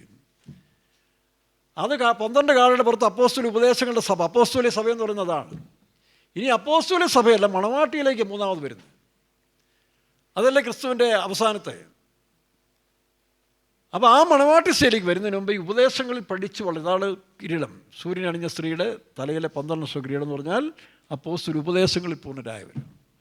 അത് മാനസാന്തര, സ്നാനം, അഭിഷേകം, വേർപാട്, വിശുദ്ധി, ജയജീവിതം എല്ലാം ഉണ്ടെങ്കിലും അത് കവിഞ്ഞതൊന്നാണ് പരിജ്ഞാനം. അതിൽ കവിഞ്ഞതാണ് പരിജ്ഞാനത്തെ കവിയുന്ന ക്രിസ്തുവിൻ്റെ സ്നേഹം. അപ്പോൾ ഈ പരിജ്ഞാനം പ്രാപിക്കണമെങ്കിൽ നമ്മൾ നേരത്തെ കേട്ടതാണ്.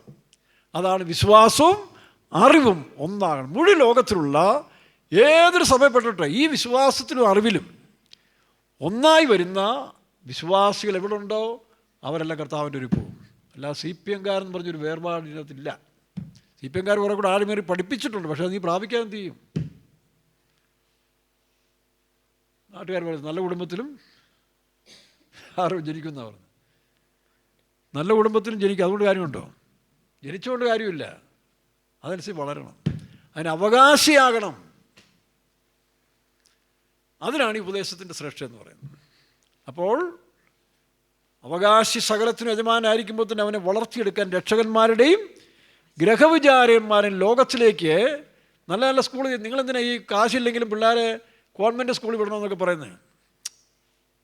കന്യാസിനിമാരെ ചീത്ത പറയുന്ന പുള്ളികൾ പലതും ഉണ്ട്. പാർട്ടിക്കാരുൾപ്പെടെ പലതും കമ്മ്യൂണിസ്റ്റുകാർ കന്യാസികളെ ചെയ്ത് വിളിക്കും. ഇന്നല്ല വിദ്യാഭ്യാസം പരിഷ്കരിച്ചത്. ഒരു കാര്യം ഓർത്തോണം, അന്നത്തെ പട്ടിണിക്കാലത്തും വർണ്ണവിവേചനമുള്ള കാലത്തിൽ ഈ കത്തോലിക്കർ ആണ് ഓൾമോസ്റ്റ് എല്ലാത്തിനും ഒന്നിച്ചെത്തി പഠിപ്പിച്ചത്. അത് മറന്നു പോകരുത്.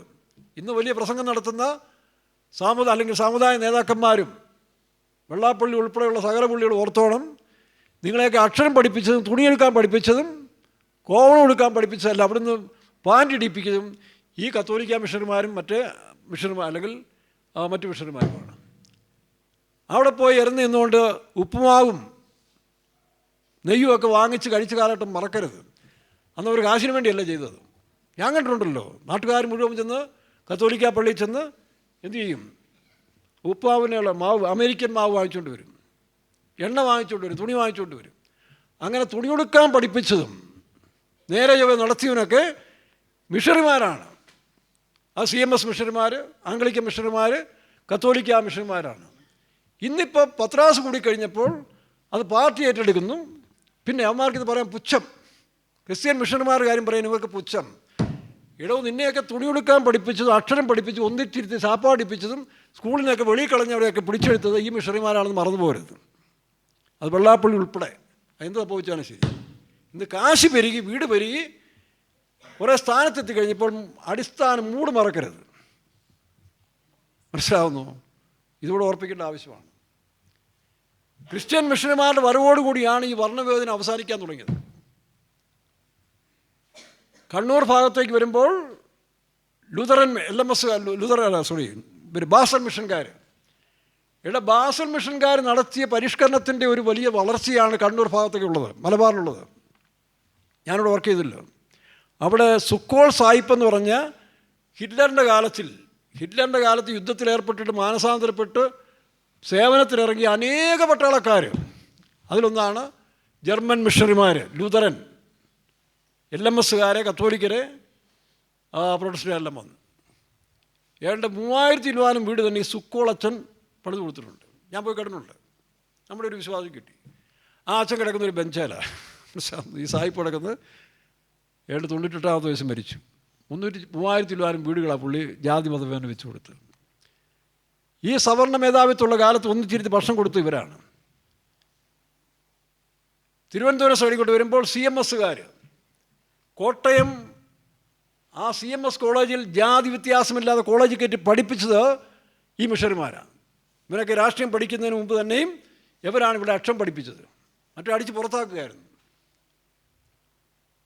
നായന്മാർ മുതൽ ഇങ്ങോട്ട് താഴോട്ടുള്ളതിന് എല്ലാത്തിനെയും വേർതിരിച്ച് നിർത്തിയ ഒരു കാലത്തിൽ ഈ മിഷണറിമാരാണ് ഇവരെല്ലാം പഠിപ്പിച്ച് തുണി കൊടുക്കാൻ പഠിപ്പിച്ചത്. കോവണം ഇടുന്നുകൊണ്ട് നടന്നവനെ പാൻറ് ഇടിക്കാനും കോട്ട് ഇടിക്കാനും ആരാ പഠിപ്പിച്ചത്? ആരാ പഠിപ്പിച്ചെന്ന് പറ. എന്നിട്ട് തോന്നിവാസം വർത്താനം പറയുന്നു. ഇവിടെ ഇന്ന് കൈക്കരത്തുണ്ട്, വടിവാളുള്ളതെന്ന് പറഞ്ഞുകൊണ്ട് സത്യം നിഷേധിക്കപ്പെടാൻ ഒക്കുമോ? ഞാനും കുറേ രാഷ്ട്രീയത്തിൽ ഞങ്ങളുടെ വീടുമൊക്കെ നല്ല രാഷ്ട്രീയ പരിചയമുള്ളതുകൊണ്ട് ഇച്ചിരി രാഷ്ട്രീയം കയറ്റി പറയുന്നത്. ഇത് CPMലെ ആരും പറയത്തില്ല, അവരതിൻ്റെ പറയേണ്ട ആവശ്യമില്ല. പക്ഷേ പറയാതിരിക്കാൻ ഒക്കും. ഇതെല്ലാം കുറേ കേട്ട് കഴിയുമ്പോഴേ പിള്ളേർ പറഞ്ഞാൽ ചിലപ്പോൾ ചൊറിച്ചിൽ കയറുന്നു എന്ന് പറയും. ഇവൻ്റെയൊക്കെ പത്രാസും വെടിക്കെട്ടും കാണുമ്പോഴേ നീ എന്താണെന്ന് ആദ്യം പോയി ചിന്തിക്കേ. ഒരു 50 വർഷത്തിന് മുമ്പേ നിൻ്റെയൊക്കെ അവസ്ഥ എന്താണെന്ന് ആലോചിക്കുക. പട്ടിണി കിടന്ന കാലത്തിൽ പള്ളിയിൽ അച്ഛന്മാരാണ് ഉപ്പാവ് തന്നു വിട്ടത്, സ്കൂളിൽ കയറ്റി പഠിപ്പിച്ചത് ഫീസില്ലാതെ. ഇന്ന് വളർന്നു. ഇന്ന് എല്ലായിടത്തും മൾട്ടിനാഷണൽ ഹോസ്പിറ്റൽ വളർന്നു, അവരും ചെയ്യുന്നു. ഇന്നും അവർ ചെയ്യുന്ന സേവനത്തിന് ഒരംശം ഈ പറയുന്ന പുള്ളികളെ മതങ്ങളോ ജാതികളോ ചെയ്യുന്നുണ്ടോ? പറ. അവനവന് ചെയ്യും. ദൈവത്തിന് സ്തോത്രം. അപ്പോൾ അതും പറയണമെന്നേ, വല്ലപ്പോഴൊക്കെ ഒന്നും പറഞ്ഞില്ല പിന്നെ ഇതെങ്ങനെ അറിയുന്നത്? നമ്മളുടെ ചില പുള്ളികളുണ്ടെന്ന് അതുകൊണ്ടായി പറയുന്നത്. പെന്തിക്കോസിൽ തന്നെ ചില പുള്ളികളുടെ ആത്മാവ് ഞാൻ കണ്ടുപിടിച്ചുകൊണ്ടായി പറയുന്നത്. ഏതായാലും നമ്മുടെ കാലം തീരാറായി. ഇറങ്ങിയപ്പോഴേ രക്തസാക്ഷിയാകാനാണ്. ഇനി അത് നടന്നാലും കുഴപ്പമൊന്നുമില്ല. മനസ്സിലായോ? ഒരു മര്യാദ വേണം. ഇച്ചിരി ആൾക്കരുത്തായി, കുടവേറായി, പിന്നെ ഇച്ചിരി ആൾബല ശക്തിയായി, സൂട്ടും കോസുമായി വീട്ടിൽ ഇത്തിരി ചില്ലറ വരാൻ തുടങ്ങി. നല്ല വീട് വെച്ച് കഴിയുമ്പം ആക്ഷേപം. പണ്ട് ഞങ്ങൾ തിരുവല്ലായിരിക്കും, ഞാൻ 3-4 വീട് വെച്ച് കൊടുത്തു നമ്മുടെ വിശ്വാസികൾക്ക് തന്നെ. കുറേ കഴിഞ്ഞാൽ അവർക്കൊരു ആക്ഷേപം. ഇത് ഫെയ്ത്തോങ്കാർ വിശ്വാസികളൊക്കെ ചേർന്ന് വെച്ച് തന്ന വീടാണ്, ഇവിടെ താമസിക്കുന്ന ഒരു കുറവ് പോലെ. അവരത് വിറ്റിട്ട് വേറെ കണ്ടൊക്കെ പോയി കേട്ടോ, വേറെ കണ്ട് പോയി. ഇതൊക്കെയാണ് മനുഷ്യൻ്റെ. എന്നാൽ ദൈവം തന്നു പറയണ്ടേ? അത് പറയാൻ ആക്ഷേപം. ഞാൻ അതിന് ശേഷം പിന്നെ കുറേ വീടുകൾ വെച്ച് കൊടുത്തു. പിന്നെ ഇപ്പോൾ വയ്ക്കുമ്പോൾ സൂക്ഷിച്ചേ ഉള്ളൂ. കാരണം ഇവനൊക്കെ വിശ്വാസത്തിൽ കളയാൻ വേണ്ടി ഇതൊക്കെ ചെയ്തു കൊടുക്കേണ്ട ആവശ്യമുണ്ടോ? ശാമോലേ? നമ്മളിതെല്ലാം കഷ്ടപ്പെട്ട് കൊടുത്തതിന് ശേഷം അവനത് ആക്ഷേപം. അവർ സഭയും മാറിപ്പോവും, പിന്നെ വേറൊരെങ്കിൽ പോകും. സ്വന്തം ഇതിൽ തന്നെ പോയവരുണ്ട്. പോട്ടെ, അതിൻ്റെ ഇടയ്ക്ക് പറഞ്ഞതല്ലേ ഉള്ളൂ കേട്ടോ. ശരി. അപ്പോൾ ഈ പറഞ്ഞ ശിശുവായിരിക്കുന്നിടത്തുനിന്ന് രക്ഷകന്മാരുടെയും ഗ്രഹവിജാന്മാരുടെയും ഇതിൽ വളരേണ്ടത്. അത് ഈ സഭയുടെ അപ്പോസ്തലൻ. എന്നാൽ അത് കഴിയുമ്പോൾ യേശു പറഞ്ഞിട്ട് നിങ്ങൾ തിരിഞ്ഞാരെ പോലാകണം? ശിശുക്കളെ പോലാകണം. ശിശുവിനെന്തില്ല, ജാതിയില്ല, മതമില്ല, ഭാഷയില്ല, വേർകൃത്യമില്ല, എല്ലാവരെയും ക്രിസ്തുവിലൊന്നായി കാണാൻ കഴിയും. ആ വിശാലമായ ഹൃദയം. അതിലേക്കാണ് ആരെക്കുറിച്ച് അറിയണം, അവനെ ഞങ്ങൾ അറിയിക്കുന്നതിൽ. പക്ഷെ അതുകൊണ്ടും ആവുന്നില്ല. അതുകൊണ്ടാണ് പൗലോസ് പറയുന്നത്, അതിലായി നിങ്ങളുടെ ഹൃദയദൃഷ്ടികളെ പ്രകാശിപ്പാൻ, നിങ്ങളുടെ മനക്കണ്ണുകളെ നിങ്ങൾ പ്രാർത്ഥിക്കുന്നു. ഇനി പ്രാർത്ഥിക്കാനേ നിവൃത്തിയുള്ളൂ. അതായത് എന്നെ നിന്നെയൊക്കെ നന്നാക്കി ഉപദേശം നന്നാക്കേണ്ട കാലം കഴിഞ്ഞെന്നതിൻ്റെ അർത്ഥം. പക്ഷേ എന്നെയും നിന്നെയൊക്കെ നന്നാക്കി ഉപദേശം നന്നാക്കേണ്ട കാലം കഴിഞ്ഞ് പ്രാർത്ഥിക്കാം മക്കളെ. എന്നാലും ഞാൻ കുറച്ചുകൂടെ മനുഷ്യർക്ക് പ്രയോജനപ്പെട്ടെന്ന് വിചാരിച്ചിട്ട് പറയുന്നത് കേട്ടോ. ഇത് തീരാൻ പോകുന്ന സമയത്തിൽ കുറേ കൂടെ അറിഞ്ഞിരുന്നോട്ടെ, വഞ്ചിക്കപ്പെടരുതല്ലോ. അപ്പോൾ ഇത്ര പറഞ്ഞു, പ്രാർത്ഥിക്കാം, അതേ ഉള്ളൂ. ഇനി ആരെയും ഗുണദോഷിക്കേണ്ട ആവശ്യമില്ല. ഉപദേശിക്കേണ്ട കാലവും കഴിഞ്ഞു നിൽക്കുകയാണ്. പ്രാർത്ഥിക്കാം, അതാണ് പൗലോസ് എല്ലാ ലേഖനങ്ങളിലും, ഫിലിപ്പിയർ 1-ാം 9 മുതൽ കൊലോസ് 2:9 മുതൽ തെസ്സലോനിക്ക ലേഖനം, എല്ലാ ലേഖനത്തിൻ്റെ അവസാനത്തിൽ പ്രാർത്ഥിക്കുന്നു. അതിൻ്റെ അർത്ഥം എന്താ? അർഹതയുള്ളവരത് പ്രാപിക്കും, അല്ലാത്തവർ വേണ്ടി പ്രാർത്ഥിച്ചിട്ട് ഗുണമില്ല. ഞാൻ പറഞ്ഞില്ല, പണ്ട് ഈ ഹിന്ദു പുരാണത്തിലെ പാർവതിയും പരമേശ്വരനും ദൈവങ്ങളുടെ പ്രതീകമാണ്, അവതാരങ്ങളുടെ പ്രതീകമാണ്. അപ്പോൾ പരമശിവനും പാർവതിയും കൂടി ഇങ്ങനെ നടക്കുന്ന സമയത്ത് ദൈവത്തിൻ്റെ മിസ്സസും കൂടെ നടന്നു പോവാം. അപ്പോഴാണ് ഒരു മനുഷ്യനെ എന്നും കാണാം, ഇവർ പോകുന്ന റൂട്ടിൽ കൂടെ കാട്ടിപ്പോയി പറഞ്ഞ പോലെ വിറകും വെട്ടി തലയെ ചുമന്ന് വേർപ്പ് ഒഴിച്ചിങ്ങനെ പോവുക. അപ്പം മിസ്സസ് പരമശിവനോട് പറഞ്ഞു, നിങ്ങളൊന്നും മനസ്സിലിഞ്ഞാൽ അവനെ ഒന്ന് അനുഗ്രഹിച്ച് വിടരുത്. അയ്യോ, അത് വിടാൻ ആഗ്രഹമില്ലെന്നിട്ടല്ല, അവന് കൊടുത്തിട്ടും കാര്യമില്ല. അങ്ങനൊന്നുമല്ല, ഒന്ന് അനുഗ്രഹിച്ച് വിടാൻ പറഞ്ഞു. ശരി, നീ കണ്ടോളാൻ പറഞ്ഞു. അപ്പോൾ വലിയൊരു നിക്ഷേപം, ഒരു പൊതി ഇവൻ നടന്നു വരുന്ന നേരെ ഇട്ട് കൊടുത്തു. അവൻ ആ സമയം കണ്ടപ്പോൾ എന്തു ചെയ്തു? അത് കണ്ടിട്ട് ഒന്ന് എടുത്തു നോക്കാൻ പോലും മനസ്സില്ലാതെ ഇപ്പുറത്തൂടെ വളഞ്ഞു പോയി. അപ്പോൾ മിസ്സസിനോട് പറഞ്ഞു, കണ്ടോ, ഇതാ ചിലരുടെ തലവര.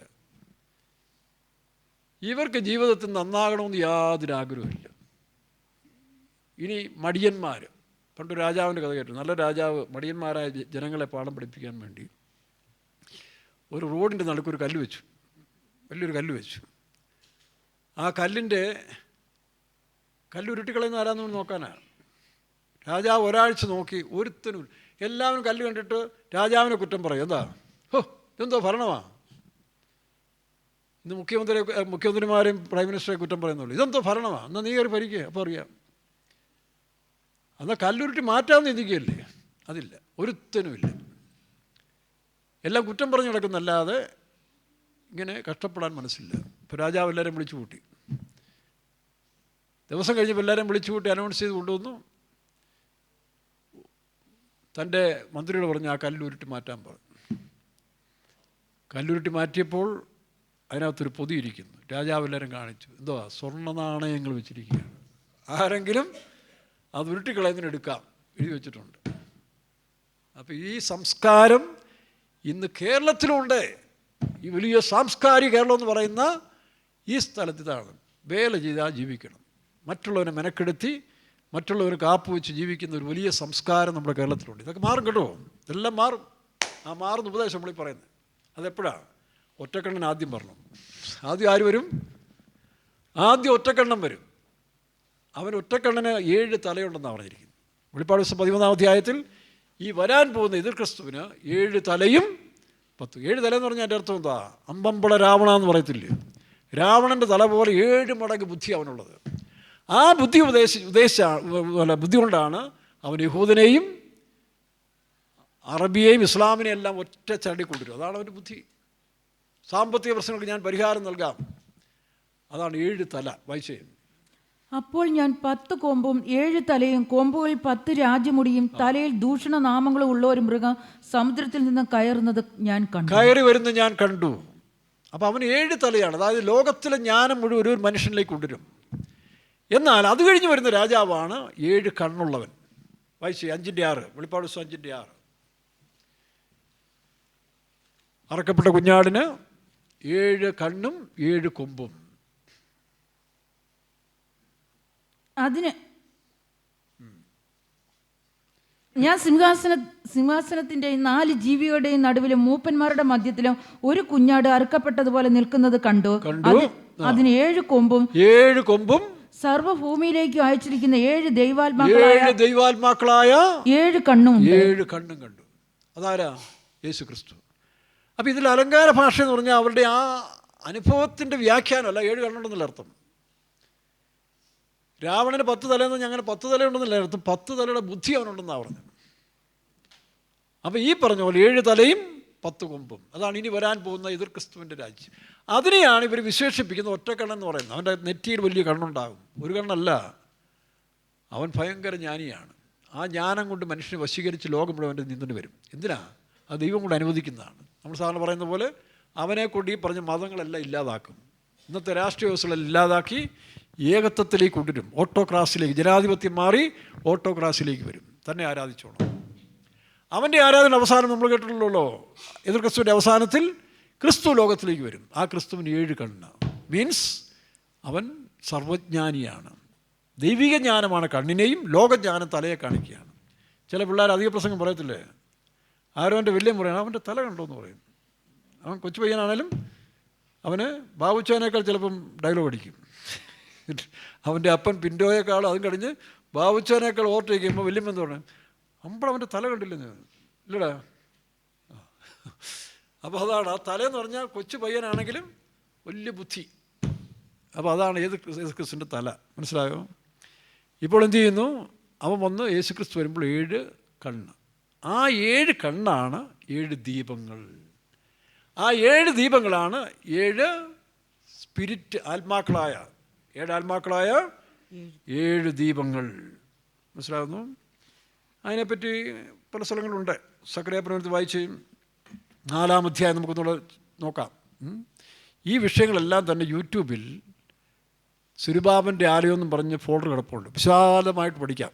പഠിക്കേണ്ടവർക്ക് പഠിക്കാം. ഇതിപ്പോൾ ഒന്ന് ടച്ച് ചെയ്ത് പോവാം. വായിച്ച് 4-ാം അധ്യായം 4:10. അല്പകാര്യങ്ങളുടെ ദിവസത്തെ ആർ തുച്ഛീകരിക്കുന്നു? സർവ്വഭൂമിയിൽ ഊടാടി ചെല്ലുന്ന യഹോവയുടെ ഈ 7 കണ്ണ് സെരുബ്ബാബേലിന്റെ സക്കറിയ 4:10 വായിക്കുമ്പോൾ സർവ്വഭൂമിയിലും ഊടാടി ചെല്ലുന്ന യഹോവയുടെ 7 കണ്ണുകൾ. അതിൻ്റെ അർത്ഥം എന്താ? സെർച്ച് ലൈറ്റ് പോലെ, സർക്കസുകാരുടെ ലൈറ്റ് കറങ്ങുന്ന പോലെ ദൈവത്തിൻ്റെ കണ്ണ് മുഴുവനും തൻ്റെ കണ്ണിൻ കീഴ് ദൃഷ്ടിയിൽ മറഞ്ഞിരിക്കുന്നൊന്നുമില്ല. അതാണ് ഈ 7 കണ്ണ് സർവ്വഭൂമിയിലും ഊടാടി ചെല്ലുന്ന. ദിനവൃത്താന്ത പുസ്തകത്തിൻ്റെ 16-ാം അധ്യായം നമ്മൾ വായിക്കുന്നല്ലോ. എന്താ? യഹോവയുടെ കണ്ണ് 16-ന്റെ 9-ാം വാക്യം. 2 ദിനവൃത്താന്തം 16-ന്റെ 9. യഹോവയുടെ കണ്ണ് തങ്കൽ ഏകാഗ്ര ചിത്രന്മാരായിരിക്കുന്നു. യഹോവയുടെ കണ്ണ് തങ്കൽ ഏകാഗ്ര ചിത്തന്മാരായിരിക്കുന്നവരിൽ തന്നെത്താൻ ബലവാനെന്ന് കാണിക്കേണ്ടതിന് ഭൂമിയിൽ എല്ലായിടവും ഊടാടിക്കൊണ്ടിരിക്കുന്നു. നോക്കണം. എന്തിനാ? ആര് തങ്ങൾ ദൈവികമായ ഒരു കാര്യത്തിന് വേണ്ടി ദൈവത്തെ അന്വേഷിക്കുന്ന ബുദ്ധിമാനുണ്ടോ എന്ന് അന്വേഷിക്കുന്നു. കഴിഞ്ഞ ദിവസം ആരിഫ് ഹുസൈനും, പുള്ളി എത്തിയിസ്റ്റാന്ന് പറഞ്ഞാലും പുള്ളിയുടെ അകത്ത് ദൈവവിശ്വാസം കിടപ്പുണ്ട് കേട്ടോ. നാളെ അത് വെളിപ്പെടും. സെബാസ്റ്റ്യൻ പുന്നക്കലും തമ്മിൽ ആത്മാവിനെ കുറിച്ചിട്ട് ഒരു ഡിബേറ്റ് നടക്കുന്നത് ഞങ്ങൾ ശ്രദ്ധിച്ചു. അപ്പം ഹാരിസ് ഹുസൈന് സംശയമാണ് ആത്മാവിന്. പക്ഷെ താൻ യുക്തിവാദ സംഘത്തിൽ ചേർന്ന് അവിടുന്ന് പഠിച്ചത് കൊണ്ട് അങ്ങനെ ആയിരിക്കാം. പിന്നീട് തന്നെ പഠിപ്പിച്ച മതത്തിൻ്റെ മറ്റൊരു കാര്യം. അപ്പോൾ ആത്മാവിലുണ്ട്. ഇവിടെ 7 ആത്മാക്കൾ എന്താണെന്നാണ് ഇവിടെ കാണുന്നത്. ദൈവാത്മാവ്, ഒന്ന് ദൈവത്തിൻ്റെ ആത്മാവ്. അപ്പോൾ ഈ 7 ആത്മാവിനെയാണ് 7 ദീപങ്ങൾ, 7 കണ്ണ് എന്നൊക്കെ പറയുന്നത്. അത് ഒരു മനുഷ്യനിൽ 7 കൂടെ വന്നു കഴിഞ്ഞാൽ അവൻ ദൈവത്തെപ്പോലെ, ദൈവത്തിന് തുല്യത, ദൈവത്തെപ്പോലെ ആകുന്നൊരവസ്ഥ വരും. ഇതാണ് ഇനി വരാൻ പോകുന്ന 1000 വർഷ ഭരണത്തിൽ നടക്കാൻ പോകുന്നതാണ്. അപ്പോൾ ഈ കണ്ണ് ദൈവം മനുഷ്യൻ നോക്കിക്കൊണ്ടിരിക്കുകയാണ്. ദൈവത്തെ അന്വേഷിക്കുന്ന ബുദ്ധിമാനുണ്ടോ എന്ന് ദൈവം സ്വർഗത്തിൽ നിന്ന് നോക്കുന്നു. അതാ ജ്ഞാനം. അപ്പോൾ കണ്ണെന്ന് പറഞ്ഞതാ ജ്ഞാനം. സഭാപ്രസംഗി 2:14 തോന്നില്ലയോ? ജ്ഞാനിക്ക് തലയിൽ കണ്ണുണ്ട്. വായിച്ച് 2:14. സഭാപ്രസംഗി 2:14. ജ്ഞാനിക്ക് തലയിൽ കണ്ണുണ്ട്. അപ്പോൾ ഈ കണ്ണുണ്ടെങ്കിൽ നമ്മൾ രക്ഷപ്പെട്ടു. ഈ കണ്ണില്ലാത്തവന്മാരാണ് ഈ പ്രശ്നം മുഴുവൻ ഉണ്ടാക്കുന്നത്. മറ്റുള്ളവനെ ഇടിക്കാനും ഉതയ്ക്കാനും അവൻ്റെ കൈയിട്ട് വരാനും തകർക്കാനൊക്കെ പോകുന്ന ഈ പൈശാചിക ശക്തിയിലുള്ള കണ്ണാണ്. ഡിസ്ട്രക്റ്റീവ്. വായിക്കാം 2:14.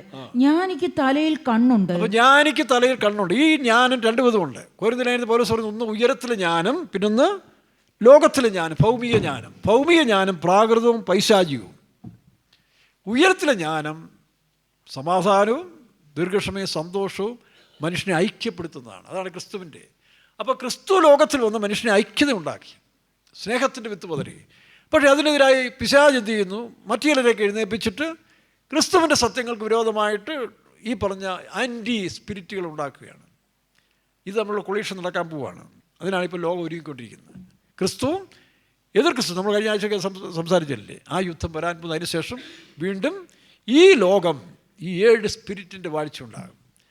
അതാണ് പരിശുദ്ധാത്മാവിനാൽ നമുക്കിത് ദൈവം തന്നിരിക്കുകയാണ്. അതാണ് നിലവിളക്കിനെ കാണിക്കുന്നത്. ഈ നിലവിളക്കിൻ്റെ 7 ശാഖകൾ എന്ന് പറയുന്നത് 7 വിളക്കാണ്. സക്കറിയ പ്രവചനം വായിച്ച് 1-ാം വാക്യം മുതൽ വായിക്കും. എന്നോട് സംസാരിക്കുന്ന ദൂതൻ പിന്നെയും വന്ന്.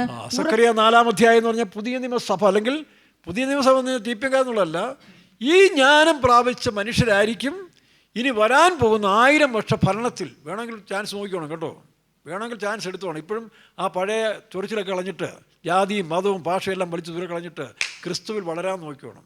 പെന്തിക്കോസ് വളർന്നുകൊണ്ട് പട്ടിയുടെ കുഴൽ ഇതിനകത്തിട്ടുകൊണ്ടൊന്നും നേരെയാകത്തില്ല. ഞാൻ തുറന്നങ്ങ് പറയുക, പലരും എനിക്കറിയാം, പലയിടത്തും അറിയാം. വേലക്കാരനും വിശ്വാസം ഇന്നും ആ തനിഗുണം മാറാതിരിക്കുക. അവരിതിൽ വളരത്തില്ല. അവരിവിടെ വരുമ്പം വേഷം കാണിച്ചിട്ട് അങ്ങോട്ട് പോയി തന്നെ കാണുമ്പോൾ പഴയ ജാതിയും മതവും ഭാഷയും രാഷ്ട്രീയം എല്ലാം പറഞ്ഞ് ഇങ്ങനെ കഴിഞ്ഞു പോവുക. ഇവിടെ നിനക്ക് തന്നെയല്ല ദോഷം. ഒരവസരം കൊടുത്തിട്ട് പോലും അത് ചാൻസ് നഷ്ടപ്പെടുത്തുന്ന പെന്തിക്കോസുകാരെ പറ്റി എന്തോ പറയാനാണ്? ഇത് അവസാന ദൂതൊക്കെ ആയതുകൊണ്ടാണ് ഇത് തുറന്നങ്ങ് പറയുന്നത്. കേൾക്കാൻ ചെവിയുള്ളവൻ കേൾക്കട്ടെ. വായിക്കാം.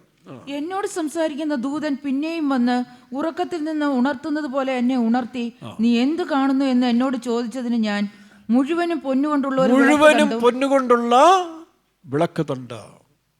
അതാണ് പൂർണ്ണപ്പെട്ട ഒരു മനുഷ്യനെ കാണിക്കുകയാണ്. നമ്മുടെ ഭാഷയിൽ പറഞ്ഞാൽ സഭ എന്നൊരു വിശ്വാസിയാണ്. ഒറ്റ വിശ്വാസിയായിട്ട് എടുത്താൽ മതി. നിങ്ങൾ ഈ സഭ എന്ന് പറഞ്ഞ് പോകണ്ട. ദീ പെന്തിക്കോസ് മിഷൻ, DPM, IPC, നീയാണ് ഈ സഭ, നീയാണ് ക്രിസ്തുവിൻ്റെ മന്ദിരം. അങ്ങനെ പഠിക്കേ, അപ്പോഴേ നീ നന്നാകത്തുള്ളൂ. ഞങ്ങളുടെ സഭ, ഞങ്ങളുടെ പെന്തിക്കോസ്, ഞങ്ങളുടെ അപ്പച്ചൻ, ഞങ്ങളുടെ അമ്മച്ചി, ആ കാലമൊക്കെ രണ്ടാമത്തെ പീരീഡോട് കഴിഞ്ഞു. ഇനി നീ തന്നെ ജീവിക്കാൻ നോക്കേ, നീ തന്നെ മണവാട്ടിയാകാൻ നോക്കേ, നീ തന്നെ പ്രീസ്റ്റാകാൻ നോക്കേ. അതാണ് ആരും ഉപദേശിക്കേണ്ട ആവശ്യമില്ല. എല്ലാവരും ദൈവത്താൽ ഉപദേശിക്കപ്പെട്ടവരായി തീരുന്ന ഘട്ടമൊന്നും. അതിലേക്ക് വാ. അപ്പോഴാണ് നീ യഥാർത്ഥ മനുഷ്യനായിത്തീരുന്നത്, ദൈവിക മനുഷ്യൻ. ഇന്ന് ലോകം എന്താ പറയുന്നത്? പരിണാമ സിദ്ധാന്തങ്ങളും ഈ പറയുന്ന റെവല്യൂഷൻ എല്ലാവരും പറയുന്നത് എന്താ? ഇനി അടുത്ത മനുഷ്യൻ്റെ കൺവേർഷൻ എന്ന് പറയുന്നത് ദേവമനുഷ്യൻ. എലോൺ മസ്ക് കൂടെ പറയുന്നതാണ്, ഇനി ദൈവമനുഷ്യരെ ഉണ്ടാക്കുകയാണ് ഞങ്ങൾ. കാരണം എക്സ്ട്രാ ഓർഡിനറി മനുഷ്യരെ അവർ ദൈവത്തിൻ്റെ മനുഷ്യൻ്റെ ഇടയ്ക്ക് ഉള്ളവരായിരിക്കും. ഇപ്പോൾ തന്നെ എമ്പുരാൻ എന്ന് പറഞ്ഞൊരു സിനിമ വന്നില്ലേ? എമ്പുരാൻ അത് എതിർ ക്രിസ്തുവിനെ ബാലൻസ് ചെയ്യുന്നവനാണ്, സാത്താനെ ബാലൻസ് ചെയ്യുന്നതാണ് എമ്പുരാൻ. അപ്പോൾ അവർ പറഞ്ഞത് യേശു ക്രിസ്തുവിൽ കൂടി രക്ഷ കിട്ടിയില്ലെങ്കിൽ നിനക്ക് എമ്പുരാനാണ് നല്ലതെന്ന് പറയുന്നത്. അതാ സംഭവിക്കാൻ പോകുന്നത്. ആ സിനിമയിൽ പറഞ്ഞ ഒരു കാര്യം സത്യം, ഞാൻ കണ്ടില്ല കേട്ടോ, ഞാൻ ആ ഡയലോഗ് വായിച്ചതാണ്. യേശു ക്രിസ്തു മൂലം നിനക്ക് പ്രയോജനപ്പെട്ടില്ലെങ്കിൽ പിന്നെ നിൻ്റെ രക്ഷകൻ എമ്പുരാനാണ്. ഇതിനകത്തൊരു വലിയ സത്യമുണ്ട്. ആ എമ്പുരാൻ വെളിപ്പെടാൻ പോവുകയാണ്. എമ്പുരാന് ശേഷം ആര് വരും? ഈ പെരമ്പൂരിലെ പുള്ളിയുടെ ആൻ്റണി പെരുമ്പോർ. അപ്പോൾ അവർ അടുത്ത സിനിമയ്ക്ക് പ്ലാൻ ഇട്ടിക്ക് തമ്പുരാൻ എന്നാണ്. എമ്പുരാൻ കഴിഞ്ഞിനി തമ്പുരാൻ സിനിമ എടുക്കാൻ പ്ലാൻ ഇടുക. ആ തമ്പുരാൻ ആരാ? യേശു ക്രിസ്തു. അവർ പ്രഖ്യാപിച്ചു കഴിഞ്ഞെന്നാണ് എനിക്ക് തോന്നുന്നത്. പക്ഷെ നടക്കുമെന്നറിയത്തില്ല. എമ്പുരാനെ എല്ലാവരും സ്നേഹിക്കും, എല്ലാ പാർട്ടിക്കാരും എല്ലാ ജാതിക്കാരും എമ്പുരാനെ ഇഷ്ടപ്പെടും. പക്ഷേ തമ്പുരാൻ എന്ന് പറഞ്ഞിറക്കിയാൽ ചിലപ്പോൾ അവർ സമ്മതിക്കുമെന്ന് എനിക്ക് തോന്നുന്നില്ല. അതുകൊണ്ട് ആൻ്റണി പെരുമ്പാവൂർ സൂക്ഷിച്ച് വേണം സിനിമ ഇറക്കാൻ. കാരണം അത് സിനിമയല്ല, ഒറിജിനൽ വന്നോളും. അപ്പോൾ എമ്പുരാന് ശേഷം തമ്പുരാൻ വരാൻ പോവാണ്. തമ്പുരാൻ വന്നെങ്കിൽ ഇത് ശരിയാകത്തുള്ളൂ. മുസ്ലിങ്ങൾ പറഞ്ഞില്ല പടച്ച തമ്പുരാൻ. ശരിയായ അറിവുള്ള മുസ്ലിങ്ങൾ എപ്പോഴും അതേ പറയത്തുള്ളൂ, പടച്ച തമ്പുരാൻ, പടച്ചവൻ, അവൻ തമ്പുരാനാണ്. അപ്പോൾ എമ്പുരാന് ശേഷം തമ്പുരാൻ വരാൻ പോവുകയാണ്. എമ്പുരാൻ 7 വർഷം. അപ്പോൾ ആ പറഞ്ഞ സിനിമയിലൊരു ഡയലോഗുണ്ട്, എന്താ? യേശു ക്രിസ്തു, അതായത് യഥാർത്ഥ രക്ഷകനെ കൂടെ നിനക്ക് സഹായം കിട്ടിയില്ലെങ്കിൽ പിന്നെ നിനക്ക് പറ്റിയ സഹായം എമ്പുരാനിൽ കൂടിയാണ്. അപ്പോൾ അതുകൊണ്ട് എമ്പുരാൻ ആദ്യം വരും. ആ സിനിമ ഇറങ്ങിയെങ്കിൽ ഇനി വരാൻ പോവുകയാണ്. അതിനുശേഷം തമ്പുരാൻ വരും. എമ്പുരാനും തമ്പുരാനും കൂടെ മിഗിതോ താഴ്വരെയുള്ള യുദ്ധം നമ്മൾ കണ്ടില്ലേ? അവസാനം എമ്പുരാനെ തമ്പുരാൻ തൻ്റെ വായൻ ശാസ്ത്രത്താൽ നീക്കിക്കളയുകയും ലോകം തമ്പുരാൻ്റെ കസ്റ്റഡിയിൽ വരും. ലോകരാജ്യത്തും കർത്താവിനും അവൻ്റെ കുഞ്ഞാണ്. ഇതൊക്കെ ഇത്രയും നമ്മുടെ കൺമുമ്പിൽ കിട്ടിയിട്ടും എനിക്കും നിനക്കൊക്കെ കണ്ണു തുറക്കാൻ വയ്യായെങ്കിൽ നിത്യനരകം തന്നെ, ശിക്ഷാവധിക്ക് യോഗ്യരായിത്തീരും. അതുകൊണ്ട് ഒരുക്കിക്കൊള്ളുക. അപ്പോൾ ഞാൻ എന്ത് കാണുന്നു? മുഴുവനും പൊന്നുകൊണ്ടുള്ള വിളക്ക്. അതിൻ്റെ അർത്ഥം പിള്ളേർ പറയാം, പണിക്കുറ്റം തീർത്താന്ന് എൻ്റെ അർത്ഥം. പണിക്കുറ്റം തീർത്ത് റെഡിയാക്കി. കാരണം വിശ്വാസത്തിൽ തുടങ്ങി വിശ്വാസത്തിൽ അവസാനിപ്പിച്ചു. വിശ്വാസ നായകനും അവിടെ വിശ്വാസം പൊന്ന്, വിശ്വാസത്തിൻ്റെ പണി തീർത്ത ഒരു വിശ്വാസിക്ക് നിഴലാണ് ഈ വിളക്കെന്ന് പറയുന്നത്. അല്ല ഒരു വേലക്കാരൻ നിഴല്, ഒറ്റ വിശ്വാസിക്കും വേലക്കാരൻ നിഴലാണ്. ഇനി ആ മുഴുവനും പൊന്നെന്ന് പറഞ്ഞാൽ മുഴുവനും വിശ്വാസത്തിൻ്റെ പണി തീർത്ത വിളക്ക്. അടുത്തത് സക്കറിയ. അതിൻ്റെ തലയ്ക്ക് ഒരു കുടം. ഈ വിളക്കിന് സമാകൂടാരത്തിലും ശലോമോൻ്റെ ആലയത്തിലും ഈ വിളക്കിന് കുടമില്ലായിരുന്നു. ഇവിടെ കുടമുണ്ട്. എന്തിനാ? ഒഴിച്ചു കൊടുക്കാൻ. ആ കുടം എന്താ? നമ്മുടെ മനസ്സ്. അതാണ് ഹൃദയദൃഷ്ടി പ്രകാശിപ്പിക്കാൻ എന്ത് വേണം? എണ്ണ വേണം. നമ്മുടെ ഹൃദയദൃഷ്ടി പ്രകാശിക്കണമെങ്കിൽ എണ്ണ വേണം. എണ്ണ എവിടുന്ന് കിട്ടും? സൂപ്പർ മാർക്കറ്റിൽ, ലുലു മാളിൽ കിട്ടത്തില്ല. അതിനാണ് അവിടെ 2 ഒലിവ് മരങ്ങളുണ്ട്. വായിക്കാം. അതിന്മേൽ 7 വിളക്കും അതിന്റെ തലയ്ക്കുള്ള 7 വിളക്കിന് 7 കുഴലും അതിനരികെ കുടത്തിന്റെ വലതുഭാഗത്ത് ഒന്നും. അപ്പം ഇതിന് 7 വിളക്കുണ്ട്. ശ്രദ്ധിച്ചോണം, 7 വിളക്കെന്ന് പറഞ്ഞാൽ 7 സ്പിരിറ്റ്, 7 ദീപങ്ങൾ. 105 വാക്യം പറയുന്നു, 119 105 പറയുന്നു, നിന്റെ വചനം എൻ്റെ കാലിന് ദീപവും പാതയ്ക്ക് പ്രകാശവും. അപ്പോൾ വചനമാണ് ഒന്ന്. അത് പിന്നെ പറയാം. അടുത്ത വായന. 7 വിളക്കും 7 കുഴലും അതിനരികെ കുടത്തിന്റെ അപ്പോൾ 7 കുടല്, ആ കുടത്തിൽ നിന്ന് 7 കുടൽ എന്ന് പറഞ്ഞൊരു ചാനൽ എന്നുള്ള വളർത്തുള്ളൂ, നമ്മുടെ വിളക്കുകളെ പ്രകാശിപ്പിക്കുകയാണ്. 7 വിളക്കുകൾ പ്രകാശിപ്പിക്കാൻ ഈ കുടത്തിൽ വന്ന ഈ എണ്ണ വീഴണം. ഞാൻ പറഞ്ഞല്ലോ, സമാകൂടാരത്തിലും ശലോമോൻ്റെ ആലയത്തിലും പുരോഹിതന്മാരാണ് എണ്ണ പകരുന്നത്. അതിൻ്റെ കാലം കഴിഞ്ഞു. അതുകൊണ്ടാണ് ഇന്ന് വേലക്കാരുടെ നിലവരെ കുറഞ്ഞുകൊണ്ട് പോകാം. ഒറിജിനൽ വേലക്കാർ പ്രകാശിച്ച് വരുന്നു, അല്ലാത്ത വേലക്കാർ താഴോട്ട് വരുന്നു. ശ്രദ്ധിക്കുന്നില്ല, നമ്മുടെ സഭയിൽ തന്നെ കാണുന്നില്ലേ? കുറേ വേലക്കാർ ഡൗണായി പോകുന്നു, നിരാശരായി പോകുന്നു. കാരണം അവർ മിനിസ്ട്രി പോയി. അവർ ദൈവത്തിൽ ആശ്രയിക്കാതെ സംഘടനയും സമുദായത്തെയും വിശുദ്ധന്മാരെ ആശ്രയിച്ച് പോയവരൊക്കെ താഴോട്ട് പോവുകയാണ്.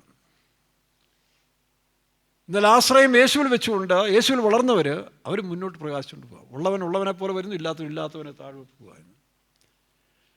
അപ്പോൾ ആ 7 വിളക്കുകൾ പ്രകാശിക്കാൻ സമാഗമകൂടാരത്തിലും ശലോമോൻ്റെ ആലയത്തിലും പുരോഹിതന്മാർ ഇടിച്ചെടുത്ത ഒലിവെണ്ണ ഉപയോഗിച്ചാണ് ചെയ്തുകൊണ്ടിരുന്നത്. അതിൽ ആ കാലം കഴിഞ്ഞു. ഇനിയുള്ള കാലത്തിൽ വായിക്കാം. 7 വിളക്കിന് 7 കുഴലും അതിനരികെ കുടത്തിന്റെ വലതുഭാഗത്തുള്ള ഒന്നും ഇടതുഭാഗത്ത് ഒന്നും, ഇങ്ങനെ 2 ഒലിവ് മരവും ഞാൻ കാണുന്നു എന്ന് പറഞ്ഞു. ഇതിൻ്റെ വലതുഭാഗത്തും ഇടതുഭാഗത്തും ഓരോ ഒലിവ് മരങ്ങളാണ്. ആരാണ് ഈ ഒലിവ് മരം? ഞാൻ നേരത്തെ പറഞ്ഞല്ലോ, വെളിപ്പാട് പുസ്തകം 11-ാം അധ്യായത്തിൽ പണ്ട് ഈ ഒലിവ് മരങ്ങളെല്ലാം ഒന്നിച്ചെന്ന് പറഞ്ഞ നമ്മുടെ പുസ്തകത്തിലുണ്ടായിരുന്നു. എന്നാൽ അങ്ങനല്ല. ഇത് ക്രിസ്തുവും പരിശുദ്ധാത്മാവും. സഭയുടെ നിൽക്കുന്നവരാ 2 ദൂതന്മാർ, ഒന്ന് ക്രിസ്തുവും പരിശുദ്ധാത്മാവും, 2 അഭിഷിക്തന്മാർ. എന്നാൽ വെളിപ്പാട് പുസ്തകം 11-ാം അധ്യായത്തിൽ കാണുന്ന അവർ ഒരു നിലവിളക്കല്ലോ ഇവിടെ പറയുന്നത്. ഏതാ 11-ന്റെ വായിച്ചേ? വെളിപ്പാട് പുസ്തകം 4-ാം വാക്യം 11-4 വായിച്ചേ. അവർ ഭൂമിയുടെ കർത്താവിന്റെ സന്നിധിയിൽ, അത് ഉപദ്രവകാലത്തിൽ, മഹോദ്രവകാലത്തിൽ ഇസ്രായേലിന് വേണ്ടി പ്രസംഗിക്കാൻ വരുന്ന 2 അഭിഷിക്തരായ പ്രവാചകന്മാർ, ആനോക്ക് എലിയാവോ അല്ല മറ്റൊരു പറഞ്ഞ് മോശ എലിയാവോ, അതന്തരം കാണാം. തർക്കമുള്ളവരില്ല, അന്നും കണ്ടാവും. ഞങ്ങൾക്ക് തർക്കമില്ല. ഞാൻ വിശ്വസിക്കുന്ന ആനോക്ക് എലിയാവോ അല്ലെങ്കിൽ 2 അഭിഷിക്തന്മാർ ആരും ആയിക്കോട്ടെ. ആ സമയത്ത് നിയമിക്കപ്പെട്ട 2 പ്രവാചകന്മാർ. അതിനെന്ത് പേര് വേണമെങ്കിലും ഇട്ടു. അത് നമ്മുടെ വിഷയങ്ങളല്ലാത്തതുകൊണ്ട് നമുക്ക് അധികം കൂടുതൽ തർക്കിക്കാൻ പോകില്ല. പക്ഷെ അവരെ സംബന്ധിച്ച് പറയുമ്പോൾ അവിടെ 2 വിളക്കാണ് പറയുന്നത്. വായിച്ചേ. അവർ ഭൂമിയുടെ കർത്താവിന്റെ സന്നിധിയിൽ നിൽക്കുന്ന 2 ഒലിവ് വൃക്ഷവും 2 നിലവിളക്കും. അതിൻ്റെ അർത്ഥം എന്താ? ഇവിടെ ഒരു നിലവിളക്കെന്ന് പറഞ്ഞാൽ സഭയാണ്. മറ്റു 2 വിളക്കെന്ന് പറഞ്ഞാൽ ആ ഉപദ്രവകാലത്തിൽ ജനങ്ങൾക്ക് പ്രകാശം കൊടുക്കുന്ന ഒരു അഭിഷിക്തൻ എന്ന് അതിൻ്റെ അർത്ഥമുള്ളൂ. അതിനുള്ള എണ്ണയും വെളിച്ചവും എണ്ണയും കൊടുക്കുന്ന, അല്ലെങ്കിൽ കൃപയും സുവിശേഷത്തിൻ്റെ വെളിച്ചവും കൊടുക്കുന്ന 2 പ്രവാചകന്മാരും നടത്തുള്ളൂ. അത് ഇതുമായിട്ട് ബന്ധമില്ല. ഇത് സഭയും അത് അന്നത്തെ വിശുദ്ധന്മാരും. അതാ ഇവിടെ വായിക്കുക, സക്കറിയ 4-ൽ 2 ഒലിവ് വൃക്ഷങ്ങൾ. ഞാൻ കാണുന്ന എന്നോട് സംസാരിക്കുന്ന ദൂതനോട് ഞാൻ, യജമാനെ ഇത് എന്താകുന്നു എന്ന് ചോദിച്ചു. എന്നോട് സംസാരിക്കുന്ന ദൂതൻ എന്നോട്, ഇത് എന്താകുന്നു എന്ന് നീ അറിയുന്നില്ലയോ? അവർക്കറിയത്തില്ല. ഇത് പഴയ നിയമ വിശുദ്ധന്മാർക്ക് വെളിപ്പെട്ട കാര്യമല്ല. സക്കറിയാവാണ് അവിടെ അവസാനത്തെ പ്രവാചകൻ. അപ്പോൾ സക്കറിയാവിന് മുമ്പ് എത്രയോ പ്രവാചകന്മാരുണ്ട് യെശയ്യാ. ഇവർക്കാർക്കും വെളിപ്പെടാത്തൊരു കാര്യമായതുകൊണ്ടാണ് സക്കറിയാവും പറഞ്ഞത്, എനിക്കറിയത്തില്ല, ഇതെന്തോയി കാണുന്നേ ഇല്ലേ, എന്തുവായി കാണുന്നതാണ്. അപ്പോൾ എന്ത് ചെയ്തു? ദൈവം പറയുകയാണ്, വായിക്കാം. അവൻ എന്നോട് ഉത്തരം പറഞ്ഞത് എന്തെന്നാൽ, സെരുബ്ബാബേലിനോടുള്ള യഹോവയുടെ അരുളപ്പാടാവിധം. വായിക്കാം. സൈന്യത്താലല്ല, ഇത് സൈന്യത്താലും ശക്തിയാലുമല്ല. കാരണം ശലോമോൻ്റെ ആലയമൊക്കെ പണിത് സൈന്യവും ശക്തി കൊണ്ടാണ്. നിങ്ങൾ CPM സഭകളെ വളർത്തിക്കൊണ്ട് വന്ന് സൈന്യവും ശക്തി ഉപയോഗിച്ചാണ്. നമ്മൾ കെട്ടിടം പടയുന്നു, പിന്നെ ബുദ്ധി ഉപയോഗിക്കുന്നു, പണം ഉപയോഗിക്കുന്നു.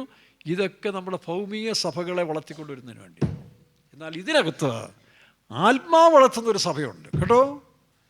ഇവിടെ ഈ പേര് ജനിച്ചിങ്ങനെ പീരിയോഡിക്കലായിട്ടിങ്ങനെ ജനിച്ച് പിള്ളേരെ മാമോദിസപ്പെടുത്തി സ്നാനപ്പെടുത്തിയൊക്കെ പോകുന്ന, അല്ല കല്യാണം നടത്തി പോകുന്ന ഒരു പാരമ്പര്യ സഭയല്ല ക്രിസ്തുവിൻ്റെ. ഇതിനകത്ത് പരിശുദ്ധാത്മാവിനാൽ നടത്തപ്പെടുന്ന ഒരു കൂട്ടരുണ്ട്. അതുകൊണ്ടാണ് ഇത് സൈന്യത്താലുമല്ല ശക്തിയാലുമല്ല, എൻ്റെ ആത്മാവ്, പരിശുദ്ധാത്മാവിനാൽ നടത്തപ്പെടുന്ന ഒരു കൂട്ടം ജനം. അത് ഇതിനകത്തല്ല, എല്ലായിടത്തും ഉണ്ട്. നിങ്ങളറിയാത്ത വേറെ ആളുകളും അവിടെ. നിങ്ങൾ മാത്രമെന്ന് പറയരുത്. എല്ലാ ലോകത്തിൻ്റെ എല്ലാ ഭാഗത്തും അങ്ങനെ ഒരു കൂട്ടരും കാത്തിരിപ്പുണ്ട്, ആകാംക്ഷയോടെ കാത്തിരിപ്പുണ്ട്. നിങ്ങളിൽ പലരെക്കാളും ആകാംക്ഷയോടെ ഇരിക്കുന്ന പലരും ഉണ്ട്. നമ്മുടെ അവസ്ഥ നമുക്കറിയത്തില്ലേ, പിന്നെ പ്രത്യേകിച്ച് പറയേണ്ട ആവശ്യമില്ലല്ലോ. ഇവിടെയും കുറേ പേരുണ്ട്. അങ്ങനെ ആകാംക്ഷയോടെ കാത്തിരിക്കുന്ന ജനത്തിന് വേണ്ടി യേശു വരും. അപ്പോൾ അവരാണ് ഈ പറഞ്ഞ സൈന്യത്താലുമല്ല ശക്തിയാലും. ഇനി 1-2 വാക്കെടുത്തായിട്ട് വായിച്ചു. അതിൻ്റെ 7. സെരുബാബേലിന്റെ മുൻപിലുള്ള മഹാപർവ്വതമേ നീ ആർ, നീ അപ്പോൾ അവിടെ തന്നെ സമഭൂമിയായി മറ്റൊരു കാര്യം പറയുന്നു, സെരുബാബിൻ്റെ മുമ്പുള്ള മഹാപർവ്വതമേ. അതെന്താ വാക്യം? ഈ പ്രവൃത്തി നടത്താതിരിക്കാൻ, അതായത് ഈ തേജസ്സിൻ്റെ ആലയം പണിയപ്പെടാതിരിക്കാൻ ഒരു തടസ്സമുണ്ട്. അതെന്താ? പർവ്വതം, മേരു. എന്താ ആ മേരു? സ്വയം. ഇന്ന് പല വിശ്വാസികളിലും വേലക്കാരിലും രക്ഷിക്കപ്പെട്ട് സ്നാനപ്പെട്ട് അഭിഷേകം പ്രാപിച്ച് അപ്പോസ്തല കൂട്ടായാലും വന്നാൽ ഞാനെന്നുള്ള അഹംഭാവം, അതാണ് ഇന്ന് തടസ്സമായിരിക്കുന്നത്. നിന്നെ അടുത്ത സ്റ്റേജിലേക്ക്, ശിശുക്കളെ പോലെ താഴെ നിനക്ക് വഴിയിലോ, ഞാൻ പാസ്റ്ററാണ്, ഞാൻ മഥറാണ്. എത്ര വർഷമായി? 38. 38കാരൻ ഇപ്പോഴും കുളക്കര കിടക്കുക, എഴുന്നേക്കാൻ വയ്യ, അത് പറയത്തില്ല. ഇത് പറഞ്ഞ് അഹങ്കരിക്കുന്ന വേലക്കാർക്കും വിശ്വാസികളുടെ മറുപടിയാണ്, നീ ആ പർവ്വതത്തെ ഉടക്കേ. നിന്റെ സ്വയം നിഗളം, അഹംഭാവം, അഹന്ത ഉടച്ചല്ലാതെ നിനക്ക് മുമ്പോട്ട് പോകാനൊക്കത്തില്ല. നിനക്ക് തന്നെ തടസ്സമായി. ഇത് വേറെ ആർക്കും തടസ്സമില്ല, നിനക്ക് തന്നെ തടസ്സമായി നിൻ്റെ അഹന്തയാണ് ഞാനെന്നുള്ള ഭാവം. എന്നോട് അങ്ങനെ പറയാമോ? ഞാൻ ആരാന്നറിയാവോ? അതാണ് ഈഗോ. അത് ഉടച്ചു കളയണം. അത് ഉടയ്ക്കണം. എന്ത് ചെയ്യണം? ഞാനല്ല, ക്രിസ്തു അത്ര കൃപയാണ് ഞാനാകുന്നത്. അതുകൊണ്ടാണ് ഒരു അടി പറയുന്നത്, കൃപ കൃപ എന്ന ആർപ്പോടെ. വായിക്കാം. സെരുബാബിന്റെ മുൻപിലുള്ള മഹാപർവ്വതമേ നീ ആർ, നീ സമഭൂമിയായി തീരും. അതിന് കൃപ കൃപ എന്ന ആർപ്പോടുകൂടെ അവൻ ആണിക്കല്ല് കയറ്റും. അത് കൃപ കൃപ എന്ന ആർപ്പോടുകൂടി അതിനെ ആണിക്കല്ല് കൊണ്ടുവരും. ആണിക്കല്ല് എന്ന് പറഞ്ഞാൽ തലക്കല്ല്. തമിഴ് വായിക്കുമ്പോൾ ഹെഡ് സ്റ്റോൺ, തലക്കല്ലെന്നാണ്.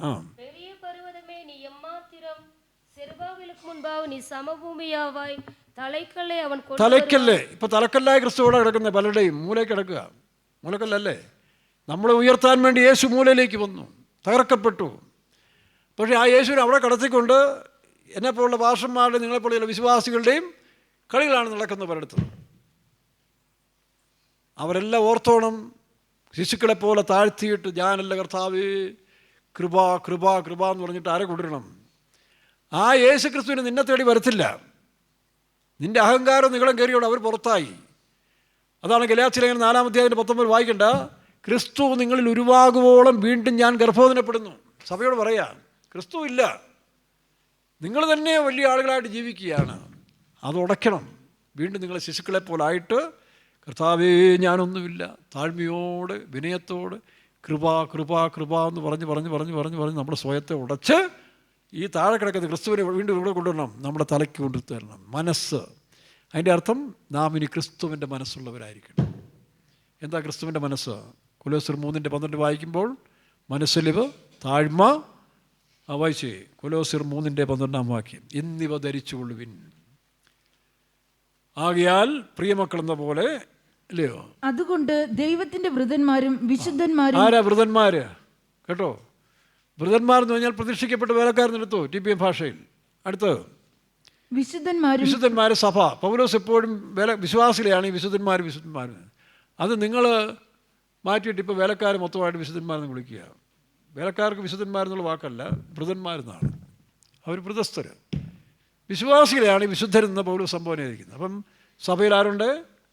വൃതസ്ഥരുണ്ട്, വിശ്വാസികൾ വിശുദ്ധന്മാരുണ്ട്. അടുത്ത് പ്രിയരാരാ?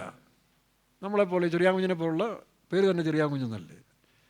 ഒരാൾ എന്നോട് പറഞ്ഞു, പാസ്റ്റർ എത്രയോ വലിയ മനുഷ്യന്ന് പറഞ്ഞു പ്രസംഗം. ഞാൻ പറഞ്ഞു, എന്തായാലും എൻ്റെ അമ്മയുടെ പേരെന്താ? ചെറിയാകുഞ്ഞ്. അത്രയേ ഉള്ളൂ. One of the least among the all apostles എന്ന് പറഞ്ഞ പോലെ പേരറിഞ്ഞുകൊണ്ടിട്ടതാണ്. എന്നെല്ലാം പറഞ്ഞാലും പേര് പറയുമ്പോൾ തീർത്തില്ല. കോഴിക്കോട് ഒരു അന്യസംസ്ഥാനത്തു നിന്നൊരു സഹോദരി രാവിലെ പ്രൈസിങ്ങിന് വായിക്കുക. ഇപ്പോൾ പാസ്റ്റർമാരൊക്കെ പേര് വായിക്കില്ല. അപ്പോൾ പുള്ളിക്കാരത്തി നോക്കി വായിക്കുക, ചെറിയ കുഞ്ഞിനായ സ്തോത്രം. പാസ്റ്റർ 2 പ്രാവശ്യം തിരുത്തിയിട്ട് അതിന് തിരുന്നില്ല, നാക്കി വരുന്നില്ല. ഞാൻ പറഞ്ഞു അങ്ങനെ തന്നെ വായിച്ചോളാൻ പറഞ്ഞു. ചെറിയ കുഞ്ഞിനായ സ്തോത്രം ചെയ്യാം. അതൊരു രസമല്ലേ? അപ്പോൾ അങ്ങനെ തന്നെ ഇരിക്കട്ടെ. അപ്പോൾ മൂന്നാമത്തെ പ്രിയരാണ് ശിശുക്കളെപ്പോലെ താഴ്ത്തുന്നവർ കേട്ടോ. അപ്പോൾ മൂന്നാമത്തെ ഗ്രൂപ്പാണ് കർത്താവിൻ്റെ വരെ പോകുന്നവർ. വേലക്കാരിൽ നിന്നും വിശ്വാസികളിൽ നിന്നും ശിശുക്കളെപ്പോലെ താഴ്മയുള്ളതായ അവരെയാണ് പ്രിയരുമായവർ. വായിച്ചു. മനസ്സലിവ്. എന്താ വേണ്ടേ? മനസ്സലിവ്, ദയ, താഴ്മ, സൗമ്യത, ദീർഘക്ഷമ എന്നിവ ധരിച്ചുകൊണ്ട്. അതാണ് സ്നാനത്തിൽ ക്രിസ്തുവിനെ ധരിക്കുക. ക്രിസ്തുവിൻ്റെ ഫോട്ടോ ധരിക്കുകയല്ല, ഈ സ്വഭാവ ഗുണമുള്ളവരായിരിക്കണം. അതിനെന്ത് ചെയ്യണം? ഈ ഒലുമരത്തിൽ നിന്ന് പ്രാപിക്കണം. കാണുന്നിടത്തൊന്നെല്ലാം കിട്ടുകയല്ല. ഞങ്ങളെപ്പോൾ എല്ലാ പാസ്റ്റർമാരിൽ നിന്ന് കിട്ടിയിട്ടും കാര്യമില്ല. കാരണം എല്ലാവരും കറക്റ്റല്ല. ഞങ്ങളെ ശ്രദ്ധിക്കരുത്. ഈ ക്രിസ്തുവിൻ്റെ വചനത്തെ നമ്മൾ ഉൾക്കൊള്ളണം, വചനം പഠിക്കണം, വചനം ധ്യാനിക്കണം. അതാണ് ഒരുമരം. ഒന്ന് ക്രിസ്തുവിൻ്റെ ആത്മാവ്, ഒന്ന് പരിശുദ്ധാത്മാവ്. ഇത് രണ്ടുമാണ് സഭയുടെ രണ്ട് പുരോഹിതന്മാർ. ഒന്ന് മൽക്കീസദേക്ക്, ഒന്ന് മൽക്കീസദിൻ്റെ ക്രമത്തിൽ പുരോഹിതനായത്. അത് ദൈവം അനുസരിച്ച് നമുക്ക് നാളെ ചിന്തിക്കാം. അപ്പോൾ അവിടെ നിന്ന് ആ ഒരുമരത്തിൽ നിന്ന് രണ്ട് അഭിഷിക്തന്മാരിൽ നിന്ന് കിട്ടുന്ന എന്താ? സഭയ്ക്കുള്ള മൂലധനം എന്താ? വചനം, പിന്നെ ആത്മാവ്. ഞാൻ നിങ്ങളോട് സംസാരിച്ച വചനങ്ങൾ ആത്മാവും ജീവനുമാവും. അപ്പോൾ ആ ആത്മാവും ജീവനും പ്രാപിച്ചുകൊണ്ട് വളരും തോറും നമ്മൾ ക്രിസ്തുവിനെ പോലെ ആയിത്തീരും. മനസ്സിലാവുന്നു? ക്രിസ്തുവിനെ പോലെ ആയിത്തീരും. അല്ല പാസ്റ്റർമാർ പോലെ നടന്നിട്ട് കാര്യം. പാസ്റ്റർമാർ പലതും ഗതികേടി പോയിക്കൊണ്ടിരിക്കുന്ന സമയമാണ് പലയിടത്തും, എല്ലാ സഭകളിലും. അപ്പോൾ ആ കൂട്ടത്തിൽ നിങ്ങൾ ക്രിസ്തുവിനോട് പറ്റിയിരിക്കുന്ന അവസ്ഥ. കാലേബും യോശുവായും ദൈവത്തോട് പറ്റിയിരുന്നു. അതുകൊണ്ട് അവർ കരാരി പ്രവേശിച്ചു. ഇതുപോലെ ചുമ്മാ സഭയുടെ മെമ്പറാന്ന് പറഞ്ഞ് നടന്നിട്ട് കാര്യമൊന്നുമില്ല. അല്ല വെയ്ത്തോവിൽ വെള്ളം ധരിച്ചുകൊണ്ട് കാര്യമൊന്നുമില്ല. മനസ്സ് വളരണം. ക്രിസ്തുവിനുള്ള മനസ്സേകാഗ്രതയിൽ കന്യകയുടെ മനസ്സ് കൊണ്ടുവരണം. അതിൽ ക്രിസ്തുവിനെക്കുറിച്ചുള്ള അറിവ്, ജ്ഞാനം അത് നിറയ്ക്കണം. അത് നിറച്ചു കഴിഞ്ഞാൽ പിന്നെ വേറൊന്നും കയറത്തില്ല. ഈ ഒരു പാത്രത്തിൽ എന്തെങ്കിലും ഒഴിച്ചാൽ പറയും ഇത് നിറഞ്ഞു പറഞ്ഞ് ഇനി വേറൊന്നും ഒഴിക്കരുതെന്ന് പറയും. ഇത് കാലിയായിരുന്ന ആർക്കും കൊണ്ട് ഒഴിക്കാം, വിഷം ഒഴിക്കാം, എന്ത് വേണമെങ്കിലും ഒഴിക്കാം. അപ്പോൾ എന്ന് പറഞ്ഞ പോലെ നമ്മുടെ മനസ്സ്, അതാണ് ഉത്തമത്തിൽ വായിക്കുമ്പോൾ മണവാട്ടിയുടെ മനസ്സ്, കാന്തയുടെ മനസ്സെങ്ങനെ ആയിരിക്കണം? പിളർന്ന മാതളപ്പഴം പോലെ ഇരിക്കണമെന്നാണ്. അത് പൊട്ടിച്ച് നോക്കിയാൽ അതിനകത്ത് അല്ലികൾ ഇങ്ങനെ ഇരുന്ന പോലെ ദൈവത്തിൻ്റെ വചനം നിറയ്ക്കണം. കൊലോസ്യലേഖനത്തിൽ വായിക്കുമ്പോൾ നിങ്ങളുടെ ഹൃദയം കർത്താവിൻ്റെ വചനം കൊണ്ട് നിറയ്ക്കുമാറാകട്ടെ, അല്ലേ? ഒരു വാക്യമില്ലയോ? അവൻ്റെ വചനം കൊണ്ട് ക്രിസ്തുവിൻ്റെ വചനം ഐശ്വര്യമായ നിങ്ങളുടെ ഹൃദയങ്ങളിൽ വാഴട്ടെ. അപ്പോൾ ഈ വചനമൊക്കെ കൈക്കൊള്ളാതെ ഇങ്ങനെ ഡാംഡു അടിച്ച് നടന്നവരൊക്കെ അവസാനം പതറിപ്പോകും. വചനമുള്ളവൻ നിൽക്കും. അതാണ് ഒരു മരം. മറ്റൊന്ന് പരിശുദ്ധാത്മാവ്. രണ്ട്, ഇതിൽ നിന്ന് കിട്ടുന്ന എണ്ണ നമ്മുടെ മനസ്സിലേക്ക് വരും. നമ്മൾ വായിക്കുന്ന വചനം പരിശുദ്ധാത്മ നിറവിൽ ഈ എണ്ണ നമ്മുടെ ഹൃദയത്തിലേക്ക് വരും. ആ എണ്ണ നമ്മുടെ മുഖത്തെ മിനുക്കും. അതിൻ്റെ അർത്ഥം എന്താ? മണവാട്ടിയായിട്ട് ഒരുക്കും. 104 സങ്കീർത്തനത്തിൽ 15 വാക്യം വായിക്കുമ്പോൾ എണ്ണ മുഖത്തെ മിനുക്കുന്നു. അപ്പം, വചനം അപ്പമായും വായിച്ചേ 104:15. അവൻ ഭൂമിയിൽ നിന്ന് ആഹാരവും മനുഷ്യന്റെ ഹൃദയത്തെ സന്തോഷിപ്പിക്കുന്ന വീഞ്ഞും. ഹൃദയത്തെ സന്തോഷിപ്പിക്കുന്ന വീഞ്ഞ്, അത് ആക്ഷികമായ വീഞ്ഞല്ല. അതാണ് പത്രോസ് പറഞ്ഞു, ഇവർ പുതുവീഞ്ഞ് കുടിച്ചവരല്ല, മറ്റേ വീഞ്ഞ് കുടിച്ചതാ. ഈ ലഹരി ഉണ്ടെങ്കിലേ മറ്റു ലഹരി വേണ്ടെന്ന് വയ്ക്കത്തുള്ളൂ.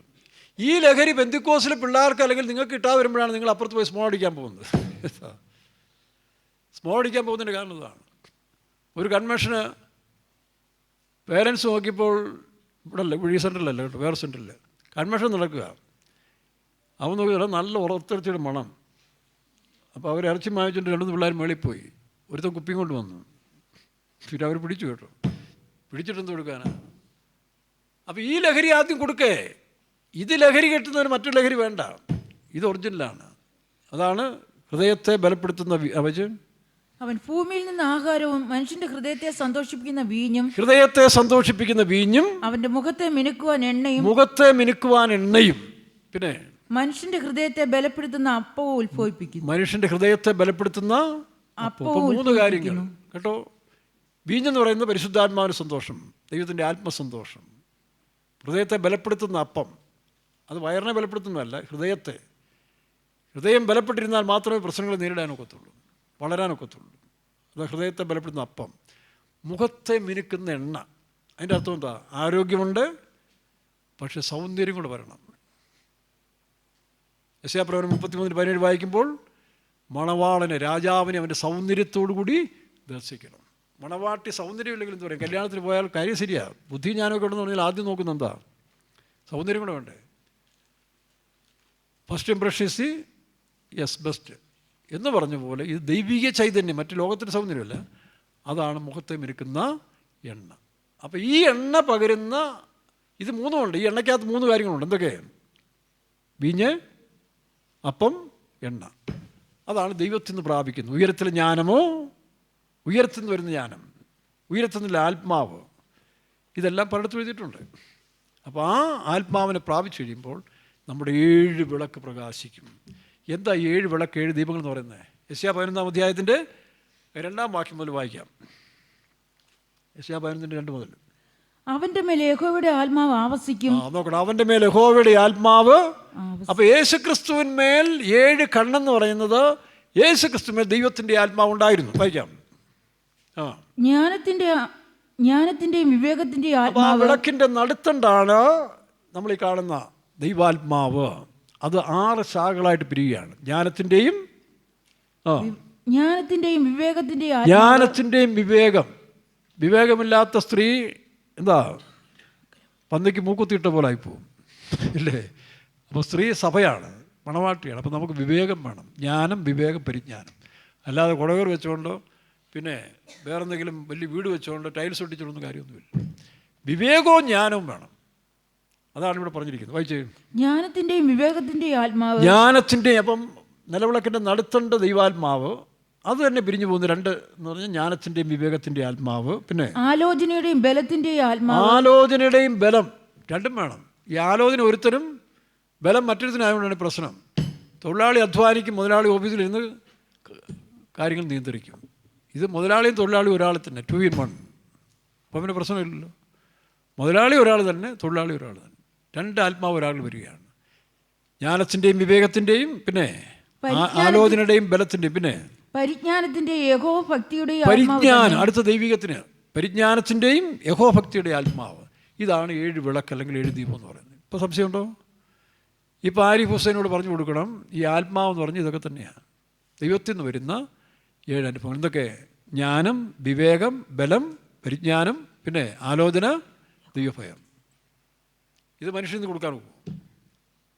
അതാണ് ദൈവീകം. അതാ ദൈവത്തിന് മനുഷ്യൻ കൊടുത്തിരിക്കുന്ന 7 വിളക്ക്, 7 ആത്മാവ്, 7 ദീപങ്ങൾ. ഇത് വെച്ചാണ് കാര്യങ്ങളെല്ലാം നടക്കുന്നത്. അതാണ് 8-ാം സങ്കീർത്തനത്തിൽ വായിക്കുമ്പോൾ ഞാൻ മുഖാന്തരം രാജാക്കന്മാർ വാഴും. രാജാക്കന്മാർക്ക് ഇതില്ലെങ്കിൽ ഇന്ന് പല രാജ്യങ്ങളും നടക്കുന്ന ഭരണം പോലെ നടക്കും, കേരളം ഉൾപ്പെടെ. ദൈവത്തിന് സ്തോത്രം. ഈ ജ്ഞാനത്തിലേക്ക് കൊണ്ട് അതാണ് 1000 വർഷ ഭരണം സൗഭാഗ്യമായി തീരാൻ കാരണം. വായിച്ച് 11:9 വായിച്ച്. ഇനി ആ 11-ാം അധ്യായം മൊത്തം വായിച്ചാൽ ആ ജ്ഞാനം ഭരിക്കുന്ന രാജകാലത്തിൽ മനുഷ്യരും മൃഗങ്ങളും എല്ലാം തുല്യമായി. ഇന്നും മൃഗങ്ങളെ പേടി, മനുഷ്യനെ പേടി, അതെല്ലാം മാറും. മൃഗങ്ങൾക്ക് മനസ്സിലായി കേട്ടോ, മൃഗങ്ങൾക്കെല്ലാം മനസ്സിലായി 1000 വർഷ ഭരണം ആരംഭിക്കുക. അതുകൊണ്ട് അതുവരെ പതുക്കെ ഇറങ്ങിക്കൊണ്ടിരിക്കുകയാണ്. നമ്മൾ ഓടിച്ചു കളയുക. അപ്പോൾ അവർക്ക് ദേഷ്യം വരും. അവർക്ക് മനസ്സിലായി സമയം അടുത്തിരിക്കുന്നു. മൃഗങ്ങൾക്ക് മുന്നേ അറിയത്തില്ല. ഒരു ഭൂകമ്പം, ചുഴലിക്കാറ്റുണ്ടാകുന്ന നേരത്തെ മൃഗങ്ങൾക്കറിയാം എന്ന് പറഞ്ഞ പോലെ ഇപ്പോൾ സൃഷ്ടികൾ മനുഷ്യപുത്രന്മാരുടെ വീണ്ടെടുപ്പിന് വേണ്ടി ആകാംക്ഷയോടെ കാത്തിരിക്കുക. അപ്പോൾ അവർക്ക് മനസ്സിലായി ഈ രാജ്യം സ്ഥാപിക്കാൻ സമയം. അതുകൊണ്ട് പതുക്കെ അവരിറങ്ങി വരാൻ പോകുമ്പോൾ നമ്മൾ സമ്മതിക്കത്തില്ല. നമ്മളവരോട് എതിർക്കുന്നതുകൊണ്ട് അവർ നമ്മളോട് എതിർക്കുന്നു. തന്നെയല്ല സാത്താനിപ്പോഴും ഉള്ളതുകൊണ്ടാണ് കേട്ടോ. വായിക്കാം. സമുദ്രം വെള്ളം കൊണ്ട് നിറഞ്ഞിരിക്കുന്നത് പോലെ ആ രാജ്യത്തിൽ ഈ ആത്മാവ് എല്ലാവരിലും വാഴും. ഈ പറഞ്ഞ ഭരണകർത്താക്കന്മാർക്കെല്ലാം ഈ ആത്മാവുണ്ടാകും. അപ്പോൾ പിന്നെ ദോഷമില്ലല്ലോ. ജ്ഞാനവും വിവേകമൊക്കെ ഒന്നും ആരും ദോഷം ചെയ്യാൻ പോകുന്നില്ല. കാരണം ചെയ്താൽ തിരിച്ചടിക്കും. അതുകൊണ്ട് ആരും നന്മ ചെയ്യും. നന്മ ചെയ്യുന്ന ഉത്സാഹമുള്ളവരായിത്തീരും. വായിക്കാം. സമുദ്രം വെള്ളം കൊണ്ട് നിറഞ്ഞിരിക്കുന്നത് പോലെ ഭൂമി യഹോവയുടെ പരിജ്ഞാനം കൊണ്ട് പൂർണ്ണമായി. ഭൂമി യഹോവയുടെ പരിജ്ഞാനം കൊണ്ട്, ക്രിസ്തുവിന്റെ ആത്മാവ്, പരിശുദ്ധാത്മാവ് നിറഞ്ഞിരിക്കുന്നുണ്ട്. എന്റെ വിശുദ്ധ പർവ്വതത്തിൽ എങ്ങും ഒരു ദോഷമോ നാശമോ ആരും ഒരു ദോഷവും ചെയ്യൽ. ഇതാണ് സഹസ്രാബ്ദ വാഴ്ച, 1000 വർഷ ഭരണം.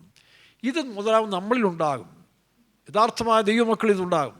ലോകത്തിൽ തന്നെ ചില മനുഷ്യർക്ക് ആ ഗിഫ്റ്റ് കൊടുക്കാറുണ്ട്. അങ്ങനെയുള്ളവർ നന്മയല്ലാതെ തിന്മയൊന്നും ചെയ്യത്തില്ല. ഈ അശുദ്ധ ചിന്തകൾ, ജാതി, മതവും ഭാഷയെല്ലാം കറങ്ങിക്കുത്തി ഇങ്ങനെ ഇട്ടുകൊണ്ട് നടക്കത്തില്ല. അതൊക്കെ അശുദ്ധമായ ആത്മാവാണ്. വിവരമില്ലാത്ത ആത്മാവ്, വിവരക്കേടിൻ്റെ ആത്മാവ്. അതിനാണ് ഈ പാർട്ടിക്കാരൊക്കെ പ്രോത്സാഹിപ്പിക്കുന്നത്. വർഗീയതയുണ്ട്, ആദിവാസി, മറ്റേ മറിച്ചെല്ലാം പറഞ്ഞ് ജനത്തെ ഇങ്ങനെ വേർതിരിച്ചിട്ട് യവന്മാർ കസേരയിരുന്ന് ഭരിച്ച് അടിച്ചു പൊളി ജീവിക്കണം. ഈ ബോധം വന്നു കഴിഞ്ഞാൽ പിന്നെ അവർക്ക് പറ്റത്തില്ല. അതുകൊണ്ട് ബോധം ഉണ്ടാക്കാൻ പാടില്ല. മിഷന്മാരുടെ പ്രവർത്തനം ഇവിടെ വേണ്ട, ക്രിസ്ത്യാനിത്വം വേണ്ട. കാരണം ഇത് ബോധം വന്നു കഴിഞ്ഞാൽ ഇവരൊന്നും ആരുടെ അടിമകളല്ല, എല്ലാവരും സ്വതന്ത്രരായിത്തീരും. നാം എല്ലാവരും ക്രിസ്തുവിൽ ഒന്നത്രേ. ആ സഹസ്രാബ്ദ വാഴ്ചയ്ക്കാണ് വേണ്ടി ഒരുക്കിക്കൊണ്ട് അത് താമസിക്കാതെ നടക്കും. ഇവരെല്ലാം ഇവിടുന്ന് അടിച്ച് പുറത്താക്കും, എല്ലാത്തിനും കത്തിച്ച് കളയും. യെരുശലേമിൽ ഉൾപ്പെടെ സകല ദുഷ്ടന്മാരെയും ഈ ഭൂമിയിലിട്ട് കത്തിച്ച് കളയുന്നൊരു കാലം വരാൻ പോവുകയാണ്. ഈ അനാവശ്യം കൊണ്ട് നടക്കുന്ന സകല പുള്ളികളെയും ദൈവം തമ്പുരാൻ എഴുന്നേൽക്കാൻ തുടങ്ങി. ദൈവം എഴുന്നേൽക്കുന്ന ശത്രുക്കൾ ചിതറി വരുന്നൊരു സമയമുണ്ട്. അതുകൊണ്ട് പ്രിയരെ, നാം തുടർന്നുള്ള കാര്യം ദൈവം അനുവദിച്ചാൽ പിന്നീട് നമുക്ക് ചിന്തിക്കാം. ഇനി ചില കാര്യങ്ങൾ നമുക്ക് അതിനകത്ത് സൂചിപ്പിക്കാനുണ്ട്. പിന്നെ 2 മൽക്കീസദേക്കും മൽക്കീസദേക്കത്തുള്ള പുരോഹിതനും, അതും പ്രധാന ഒരു വിഷയമാണ്. ദൈവം അനുവദിച്ചാൽ നമുക്ക് അടുത്ത സമയത്ത് ചിന്തിക്കാം. ഒരു നിമിഷം കണ്ണടയ്ക്കുക. ദൈവമേ എനിക്ക് ഈ ഉയരത്തിലെ ജ്ഞാനം തരണമേ, ഈ പരിജ്ഞാനം എനിക്ക് തരണമേ. ദൈവം എഴുന്നേൽക്കുന്നു, ശത്രുക്കൾ ചിതറുന്നു. ആമേൻ. അതുകൊണ്ട് ദൈവം എഴുന്നേൽക്കട്ടെ. ഒന്നാമത് നമ്മുടെ ജീവിതത്തിലേക്ക് ദൈവം എഴുന്നേൽക്കട്ടെ. നമ്മളിലുള്ള ശത്രുക്കളായ എല്ലാ അന്യ സ്വഭാവങ്ങളും നീങ്ങിപ്പോട്ടെ. ഹല്ലേലൂയ. ദൈവം എഴുന്നേൽക്കുന്നു, ശത്രു ചിതറി ഓടിടുന്നു. ദൈവം എഴുന്നേൽക്കുന്നു, ശത്രു ഏറി ഓടിടുന്നു. സൈന്യത്തിനധിപൻ യേശുരാജൻ രാജാവായി എഴുന്നള്ളുന്നു. സൈന്യത്തിനധിപൻ യേശുരാജൻ രാജാവായി എഴുന്നള്ളുന്നു. ജയം ജയം അവൻ നാമത്തിൽ, ജയം ജയം നമുക്കു സ്വന്തം. ജയം ജയം അവൻ നാമത്തിൽ, ജയം ജയം നമുക്കു സ്വന്തം. ദൈവം എഴുന്നേൽക്കുന്നു, ശത്രു ചിതറി ഓടിടുന്നു. ദൈവം എഴുന്നേൽക്കുന്നു, ശത്രു ചിതറി ഓടിടുന്നു. ദൈവം എഴുന്നേൽക്കുന്നു, ശത്രു ചിതറി ഓടിടുന്നു. ദൈവം ആമേൻ. ഓ ഗ്ലോറി. ശത്രു ചിതറി ഓടിടുന്നു. ദൈവം എഴുന്നേൽക്കുന്നു, ഹല്ലേലൂയ. ഓടിടുന്നു. ദൈവം എഴുന്നേൽക്കുന്നു, ശത്രു ചിതറി ഓടിടുന്നു. ഹല്ലേലൂയ. വംശിപരവം ഹല്ലേലൂയ. വംശപരവം ഹല്ലേലൂയ. വംശപരവം ഹല്ലേലൂയ.